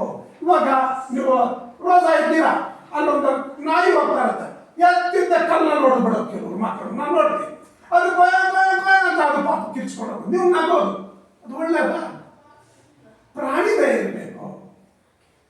ಪ್ರಾಣಿಗಳಿಗೆ ನೀವು ನಾಯಿ ಬಂತ ಸ್ವಲ್ಪ ನೀರು ಇಡು, ಸ್ವಲ್ಪ ಹಿಟ್ಟಾಕು, ಅನ್ನ ಮನೆ ಮೇಲೆ ಸ್ವಲ್ಪ ನೀರಿಡು, ಅಲ್ಲಿ ಎತ್ಕೊಂಡೋಗಿ ಅಕ್ಕಿ ಕಾಲು ಏನಾದರೂ ಸ್ವಲ್ಪ ಹಾಕು, ಅದು ತಿಂದು ಬಿಟ್ಟು ಖುಷಿಯಾಗಿ ಹೋಗುತ್ತೆ ಹಾಕೊಂಡು. ಅದು ಪುಣ್ಯ ನಿಮಗೆ ಸಿಗುತ್ತೆ. ಕತ್ತೆಗೆ ಹೊಡಿಬಾರ್ದು, ನಾಯಿಗೆ ಹೊಡಿಬಾರ್ದು, ಹಂದಿಗೂ ಹೊಡಿಬಾರ್ದು. ಅರ್ಥ ಆಗ್ತಾ ಇದೆಯಾ? ಮುದುಕರಿಗೆ ಹೀಯಾಳಿಸಬಾರ್ದು. ಭಿಕ್ಷುಕರ ಮನೆ ಹತ್ರ ಬರ್ತಾರೆ, ಅವ್ರು ಪಾಪ ನಾವು ಹೋಗ್ತೀವ ಭಿಕ್ಷೆ ಕೇಳಕ್ಕೆ ಹೋಗಲ್ಲ. ಅವ್ರು ಬರ್ತಾರೆ, ಅಮ್ಮ ತಾಯೇ ಅಂತ, ಒಂದು 5 ರೂಪಾಯಿ ಕೊಡು, ಒಂದು 2 ರೂಪಾಯಿ ಕೊಡು, ಜಾಸ್ತಿ ಇದ್ರೆ 10 ರೂಪಾಯಿ ಕೊಡು, ರೊಟ್ಟಿ ಇದ್ರೆ ರೊಟ್ಟಿ ಸಾಂಬಾರ್ ಚಟ್ನಿ ಕೊಡು, ಸ್ವಲ್ಪ ಅನ್ನ ಕೊಡು, ಹಿಟ್ಟು ಕೊಡು. ಬಟ್ಟೆ ಇಲ್ಲ ಅಂದ್ರೆ ಜಾಸ್ತಿ ನಿಮ್ಮ ಮನೆಯಲ್ಲಿ ಬಟ್ಟೆ ಇದ್ರೆ ಒಂದು ಸರ್ಟು ಅವ್ರು ಯಾರು ಬರ್ತಾರಲ್ಲ ಅದು ಏನಿದ್ರು ಅದು ಕೊಡು. ಅವ್ರ ಮನೆ ಎದುರಲ್ಲಿ ಎತ್ಕೊಂಡು ಅವ್ರು ಹಾಕೊಡ್ತಾರೆ. ಅದು ಒಳ್ಳೆಯದ ಕೆಟ್ಟದ ನಾನು ಹೇಳ್ತಾ ಇರೋದು. ಇದೆಲ್ಲ ಒಳ್ಳೆ ಕೆಲಸಗಳು. ಈಗ ಇದನ್ನು ಕಲಿಬೇಕು. ಇಂಥ ಗುಣಗಳು ನಿಮ್ಮಲ್ಲಿ ಬರಬೇಕು. ಮನೆಗೆ ನೆಂಟರು ಬರ್ತಾರೆ, ಕೆಲವು ಮನೆಗಳನ್ನು ನೋಡ್ತೀನಿ, ಹೋದ ತಕ್ಷಣ ಎಲ್ಲರೂ ನೀವು ನಮಸ್ಕಾರ ಅಂತ ಅವ್ರು ಬಂದ ತಕ್ಷಣ ಕುರ್ಚಿಗೆ ಹಾಕಬೇಕು, ಹಾಸಿಗೆ ಇದ್ರೆ ಹಾಸಿಗೆ ಹಾಕಬೇಕು, ನೀರು ಹಾಕೊಂತಂದು ನೀರು ಕುಡಿಬೇಕು, ಟೀ ಕುಡಿತೀರಾ, ಕಾಫಿ ಕುಡಿತೀರಾ, ಊಟ ಮಾಡಿದ್ದೀರಾ, ಊಟ ಅಂತ ಹೇಳಬೇಕು. ನಿಮ್ಮ ತಂದೆ ತಾಯಿಯವರು ಕೇಳ್ತಾ ಇರ್ತಾರೆ, ನೀವು ಕೂತ್ಕೊಂಡು ಮೊಬೈಲ್ ನೋಡ್ತಾ ಇರ್ತೀರ, TV ನೋಡ್ತಾ ಇರ್ತೀರ. ಇವಾಗ ಬಿದ್ದಿದ್ದು ಗುಣನೇ ಮುಂದೆ ಹಂಗೆ ಬರುತ್ತೆ. ಹಂಗೆ ಮಾಡ್ಬಾರ್ದು. ಯಾರೇ ಮನೆಗೆ ಕುಂತರು ಚಕ್ಕಂತ ಎದ್ದು ಏನು ಹೇಳಬೇಕು, ಬನ್ನಿ ಕೂತ್ಕೊಳ್ಳಿ, ನೀರು ಕುಡೀರಿ, ನಮಸ್ಕಾರ ಅಂತ ಅವ್ರು ಹೇಳ್ತಾರೆ. ಇಷ್ಟು ಒಳ್ಳೆ ಮಕ್ಕಳ, ಎಷ್ಟು ಒಳ್ಳೆಯ ಸಂಸ್ಕೃತಿ ಇದೆ, ಒಳ್ಳೆ ಆಚರಣೆ ಇದೆ. ಹೊಗಳ್ತಾರೆ ನಿಮ್ಮನ್ನು. ಆ ಹೊಗಳಿದ್ದೇ ನಿಮಗೆ ಪುಣ್ಯ ಬರುತ್ತೆ, ನಿಮ್ಮಲ್ಲಿ ಶಕ್ತಿ ಬರುತ್ತೆ, ನಿಮ್ಮಲ್ಲಿ ತೇಜಸ್ಸು ಬರುತ್ತೆ. ನೀವು ಓದೋದಕ್ಕೆ, ಕೆಲಸ ಮಾಡೋದಕ್ಕೆ, ದೊಡ್ಡ ವ್ಯಕ್ತಿಗಳಾಗೋದಕ್ಕೆ ನಿಮ್ಮ ದರಿದ್ರ ಹೋಗುತ್ತೆ. ಅವರು ಖುಷಿಯಿಂದ ಮನೆಯಿಂದ ಹೋಗ್ತಾರೆ. ನಿಮ್ಮಷ್ಟು ನೀವಿದ್ದು ಅವರಷ್ಟು ಅವ್ರು ಬಂದು ಅವರಷ್ಟು ಅವ್ರು ಎದ್ದು ಹೊರಟೋಗ್ತಾ ಇದ್ರೆ 1 ಗಂಟೆ ಕೂತ್ಕೊಂಡ್ರೆ ನೀನು ಬೆಡ್ರೂಮ್ನಿಂದ ಎದ್ದು ಬರ್ದೆ ಹಂಗೆ TV ಮೊಬೈಲ್ ನೋಡ್ಕೊಂಡು ನೀವು ಮಲ್ಕೊಂಡಿದ್ರೆ ಆ ರೀತಿ ಮಾಡಬಾರ್ದು. ಅಜ್ಜ ಬರಲಿ, ಅಜ್ಜಿ ಬರಲಿ, ಮಾವ ಬರಲಿ, ಚಿಕ್ಕಪ್ಪ ಬರಲಿ, ಯಾರಾದರೂ ಬರಲಿ, ಎದ್ದು ಅವ್ರಿಗೆ ನೀವು ಏನು ಮಾಡಬೇಕು, ಮರ್ಯಾದೆ ಕೊಡಬೇಕು. ಟೀ, ಕಾಫಿ, ನೀರು, ನಿಂಬೆ ಹಣ್ಣು, ಜ್ಯೂಸು ಏನಾದರೂ ಕೊಡಬೇಕು. ಅವರು ಖುಷಿಯಾಗಿ ಒಳ್ಳೆ ಹುಡುಗಪ್ಪ, ಒಳ್ಳೆ ಹುಡುಗಿ ಅಂತ ಹಿಂಗೆ ಬೆನ್ನು ತಟ್ತಾರೆ. ಬೇರೆ ಮನೆಗೆ ಹೋಗಿ ಹೇಳ್ತಾರೆ, ಇಂಥ ಮನೆಯಲ್ಲಿ ಇಂಥ ಮಕ್ಕಳಿದ್ದಾರೆ, ತುಂಬಾ ಒಳ್ಳೆಯವರು. ಬಸ್ನಲ್ಲಿ ಹೋಗ್ತೀರಾ, ಯಾರು ಮುದುಕರು ಬಂದ್ಬಿಡ್ತಾರೆ. ಆಗ ನೀವೇನು ಮಾಡಬೇಕು? ಎದ್ದು ಸೀಟ್ ಕೊಡ್ಬೇಕು. ನೀವು ಕೂತ್ಕೊಂಡೆ ಅವ್ರು ನೋಡ್ಕೊಂಡಿದ್ರೆ ಕೆಲವರು ಚಿಕ್ಕ ಮಕ್ಕಳು ಎತ್ಕೊಂಡು ಬರ್ತಾರೆ, ಪಾಪ ಅವ್ರಿಗೆ ಸೀಟ್ ಕೊಡ್ಬೇಕು. ಮುದುಕರು ಬಂದ್ರೆ ಸೀಟ್ ಕೊಡ್ಬೇಕು. ಕೆಳಗಡೆ ಇದ್ರೆ ನಿಮ್ಮ ಹತ್ರ ಲಗೇಜ್ ಇಲ್ಲ ಅಂದ್ರೆ ಅವ್ರ ಲಗೇಜ್ ಅನ್ನ ತಗೊಂಡು ಎಷ್ಟಾಗುತ್ತೆ ಅಷ್ಟು ಬಸ್ ಒಳಗಡೆ ಎತ್ಕೊಂಡು ಹೋಗ್ಬೇಕು. ದಾರಿನಲ್ಲಿ ಯಾರಾದ್ರೂ ಬಂದ್ರೆ ಅವ್ರಿಗೂ ಲಗೇಜ್ ತಗೊಂಡೋಗಿ ಅವ್ರ ಮನೆಗೆ ಕೊಡ್ಬೇಕು. ಇದನ್ನೆಲ್ಲ ನಾವು ಮಾಡಿದ್ದೀವಿ, ಮಾಡ್ತಾ ಇದ್ದೀವಿ. ಅದು ಒಳ್ಳೇದು. ಅರ್ಥ ಆಯ್ತಾ? ಈ ಗುಣಗಳ ಅಭ್ಯಾಸಗಳು ನೀವು ಬೆಳೆಸ್ಕೋಬೇಕು. ಅರ್ಥ ಆಗ್ತಾ ಇದೆಯಾ? ಸಾಕು, ತುಂಬಾ ಹೊತ್ತಾಯ್ತು. ಚಪ್ಪಾಳೆ ತೆಗೆದು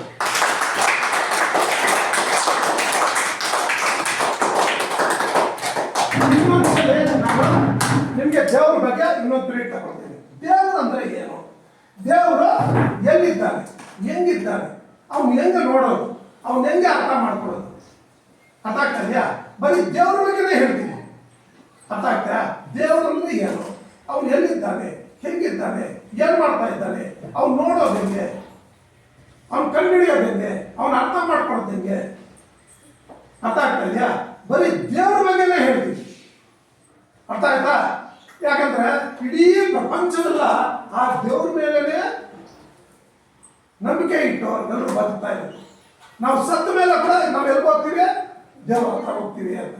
ಆ ದೇವರನ್ನೇ ಏಳು ಆಕಾಶದಲ್ಲಿದ್ದಾನ, ಇಲ್ಲ ಭೂಮಿಯಲ್ಲಿದ್ದಾನ, ದೇವಸ್ಥಾನದಲ್ಲಿದ್ದಾನ, ಮಸೀದ್ನಲ್ಲಿದ್ದಾನ, ಮಂದಿರದಲ್ಲಿದ್ದಾನ,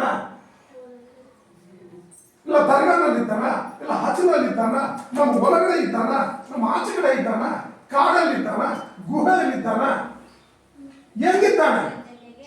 ಉದ್ದವಾಗಿದ್ದಾನ, ಗಿಡ್ಡವಾಗಿದ್ದಾನ, ಚಿಕ್ಕದಾಗಿದ್ದಾನ, ಚಪ್ಪಟೆ ಆಗಿದ್ದಾನ, ಕೆಂಪಾಗಿದ್ದಾನ, ಹೆಂಗಿದ್ದಾನ? ಅವನು ಅವನ ತಂದೆ ತಾಯಿ ಇದ್ದಾರ, ಹುಟ್ಟಿದ್ದಾನ, ಅವನು ಸಾಯ್ತಾನ?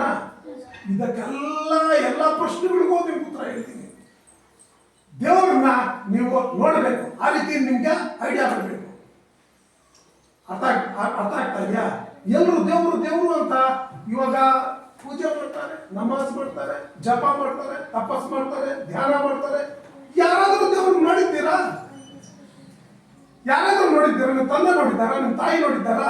ನೀವು ನೋಡಿದ್ದೀರಾ? ಹಾಗಾದ್ರೆ ಆ ದೇವ್ರ ಬಗ್ಗೆ ನಾವೆಲ್ಲ ಇಷ್ಟು ಭಕ್ತಿ ಮಾಡೋದು ಯಾಕೆ? ಅವನು ಹೆಂಗಿದ್ದಾನೆ, ಎಲ್ಲಿದ್ದಾನೆ, ಏನ್ ಮಾಡ್ತಾ ಇದ್ದಾನೆ, ಅವನ ಮೂಲ ಯಾವುದು, ಅವನು ಸೀಮಿತವಾಗಿದ್ದಾನ, ವಿಶಾಲವಾಗಿದ್ದಾನ, ಖಂಡವಾಗಿದ್ದಾನ, ಅಖಂಡವಾಗಿದ್ದಾನ, ಅಂಡಪಿಂಡ ಬ್ರಹ್ಮಾಂಡ ಅಂತ, ರಾತ್ರಿ ಸುತ್ತಲ ಪಾತಾಳ ಅಂತ, ಎಲ್ಲಿದ್ದಾನೆ ಅವನು? ಏನು ಬೃಹದಾಕಾರವಾಗಿದ್ದಾನ, ಭಯಂಕರವಾಗಿದ್ದಾನ, ಸುಂದರವಾಗಿದ್ದಾನ? ಈ ಪ್ರಶ್ನೆಗಳಿಗೆಲ್ಲ ನಿಮಗೆ ನಾನು ಉತ್ತರ ಇದೆ. ಅರ್ಥ ಆಗ್ತಾ ಇದೆಯಾ? ದೇವಸ್ಥಾನದಲ್ಲಿ ಮೂರ್ತಿ ಪೂಜೆ, ಮಹಮ್ಮದಿಯರು ಬಂದು ನಿರಾಕಾರ ಪೂಜೆ, ಬೌದ್ಧರು ಬಂದು ಇವಾಗ ನೋಡಿ ಮುಸ್ಲಿಮ್ಸ್ ಬಂದು ಮಸೀದಿಗಳಲ್ಲಿ ನಿರಾಕಾರ ಪೂಜೆ, ಹಿಂದೂಗಳು ಬಂದು ಮೂರ್ತಿ ಪೂಜೆ, ಬುದ್ಧರು ಬಂದು ಗೌತಮ ಬುದ್ಧನ ಹಿಡ್ಕೊಂಡ್ಬಿಟ್ಟಿದ್ದಾರೆ, ಕ್ರೈಸ್ತರು ಬಂದು ಜೀಸಸ್ ಹಿಡ್ಕೊಂಡ್ಬಿಟ್ಟಿದ್ದಾರೆ, ಜೈನರು ಬಂದು ಮಹಾವೀರ್ ಜೈನ್ ಹಿಡ್ಕೊಂಡ್ಬಿಟ್ಟಿದ್ದಾರೆ, ಸಿಖ್ಖರು ಬಂದು ಗುರುನಾನಕ್ ಹಿಡ್ಕೊಂಡ್ಬಿಟ್ಟಿದ್ದಾರೆ. ಅಲ್ಲ, ಇಷ್ಟು ದೇವರು ಮುಕ್ಕೋಟಿ ದೇವತೆಗಳಿದ್ದಾರಲ್ಲ. ಒಂದು ಧರ್ಮ ಹಿಂಗೆ ಹೇಳುತ್ತೆ, ಇನ್ನೊಂದು ಧರ್ಮ ಇನ್ನೊಂದು ರೀತಿ ಹೇಳುತ್ತೆ, ಮತ್ತೊಂದು ಧರ್ಮ ಮತ್ತೊಂದು ಥರ ಹೇಳುತ್ತೆ. ಸರ್ ಏನು ಸರ್ ಗೊಂದಲ ನೀವು ಹೇಳ್ತಾ ಇರೋದು? ಯಾರು ಸರ್ ದೇವರು ಇದರಲ್ಲೇ? ಸಕಾರಣ, ನಿರಾಕಾರಣ, ಮುಸ್ಲಿಂ ದೇವರು ಕರೆಕ್ಟಾ, ಹಿಂದೂಗಳಿಗೆ ದೇವರು ಕರೆಕ್ಟಾ, ಬೌದ್ಧರದ್ದು, ಜೈನರದ್ದು, ಸಿಖ್ರದ್ದು? ಯಾವ ಧರ್ಮ ಸರ್ ಸರಿ, ಯಾವ ಧರ್ಮ ಸರ್ ರಾಂಗ್? ಎಲ್ಲದಕ್ಕೂ ನಾನು ಉತ್ತರ ಹೇಳ್ತೀನಿ. ಅರ್ಥ ಆಗ್ತಾ ಇದೆ? ಒಂದು ದಿವಸ ಇನ್ನೊಂದ್ಸಲ ನಾನು ಮತ್ತೆ ನಿಮ್ಮನ್ನ ಕರೀತೀನಿ. ನೀವು ಆರಾಮಾಗಿ ಬಂದು ಕೂತ್ಕೊಂಡು ಈ ಜ್ಞಾನ ತಿಳ್ಕೊಳ್ಳಿ. ನಿಮಗೆ ಚಿಕ್ಕ ಮಕ್ಕಳು ಜಾಸ್ತಿ ಹೇಳಕ್ಕಾಗಲ್ಲ, ಆದ್ರೆ ಇವಾಗ ಸ್ವಲ್ಪ ನನ್ನ ಬೀಜ ಬಿತ್ತಿದ್ರೆ ಏನೋ ನಮ್ಮ ಸಾಲ ಹೇಳಿದ್ರು ಅಂತ ನೀವು ದೊಡ್ಡವರಾದ್ರೆ ಲೈಬ್ರರಿಗಳಲ್ಲಿ, ಯೂಟ್ಯೂಬ್ನಲ್ಲಿ, ಪುಸ್ತಕಗಳಲ್ಲಿ ಎತ್ತಿ ಇತಿಹಾಸ ಪುಸ್ತಕಗಳನ್ನು ತಿರುವಾಕಿದಾಗ, ಗ್ರಂಥಗಳನ್ನು ತಿರುವಾಕಿದಾಗ ನಿಮ್ಗೆ ಜ್ಞಾನ ಸಿಗುತ್ತೆ. ನೀವು ಮುದುಕರಾದರೆ ನೆಮ್ಮದಿಯಾಗಿ ಸುಖವಾಗಿ ಮುಕ್ತಿ ತಗೊಂಡು ಆರಾಮಾಗಿ ನೀವು ಸಾಯ್ತೀರ. ಇಲ್ಲ ಅಂದ್ರೆ ನರಳಿ ದುಃಖಪಟ್ಟು, ನಾನು ಹೇಳಿಲ್ವಾ, ಕಾಮ ಕ್ರೋಧ ಮೋಹ ಮದ ಮಾತ್ಸರ್ಯ ನಿದ್ದೆ ಇಲ್ಲದೆ ಏನು ಸಾಯುವಾಗ್ಲೂ ಅಯ್ಯೋ ನನ್ನ ಹೆಂಡತಿ, ಅಯ್ಯೋ ನನ್ನ ಮಕ್ಕಳು, ಅಯ್ಯೋ ನನ್ನ ಆಸ್ತಿ, ಅಯ್ಯೋ ನನ್ನ ಒಡೆ ಅಂತ ದುಃಖದಿಂದ ಪ್ರಾಣ ಬಿಡ್ತೀರ. ಅವಾಗ 84 ಕೋಟಿ ಜೀವರಾಶಿಗಳಲ್ಲಿ ಪುನರಪಿ ಮರಣ ಪುನರಪಿ ಜನನ ಮತ್ತೆ ಬರಬೇಕಾಗುತ್ತೆ, ಮುಕ್ತಿ ಸಿಗಲ್ಲ. ಎಲ್ಲಾ ವಿದ್ಯೆಗಳು ಕಲಿಬೇಕು, ಇದು ಬ್ರಹ್ಮವಿದ್ಯೆ. ಈ ಬ್ರಹ್ಮವಿದ್ಯೆ ಕಲಿಬೇಕಂದ್ರೆ ತುಂಬಾ ಕಷ್ಟ, ಅರ್ಥ ಆಗೋದು ತುಂಬಾ ಕಷ್ಟ. ಅದು ಕಣ್ಣಿಗಾಗ್ಲಿ, ಮೂಗಿಗಾಗ್ಲಿ, ಕಿವಿಗಾಗ್ಲಿ, ಬಾಯಿಗಾಗ್ಲಿ, ಕೈಗಾಗ್ಲಿ, ಚಿತ್ತಕ್ಕಾಗ್ಲಿ, ಮನಸ್ಸಿಗಾಗ್ಲಿ, ಬುದ್ಧಿಗಾಗ್ಲಿ ಕೆಡ್ಕೋದಿಲ್ಲ, ಸಿಗೋದಿಲ್ಲ. ಅದು ಜ್ಞಾನಕ್ಕೆ ಮೂರನೇ ಕಣ್ಣು, ಅದಕ್ಕೆ ಮಾತ್ರ ಅದು ಸಿಗೋದು. ಆ ದೇವ್ರ ಬಗ್ಗೆ ನಾನು ಹೇಳ್ತೀನಿ, ನೀವು ಸುಸ್ತಾಗ್ಬಿಟ್ಟಿದ್ರೆ ನನಗೆ ಗೊತ್ತು. ಇಲ್ಲಿಗೆ ಸ್ಟಾಪ್ ಮಾಡೋಣ. ಸರಿ, ಚಪ್ಪಾಳೆ ಬೇಕು.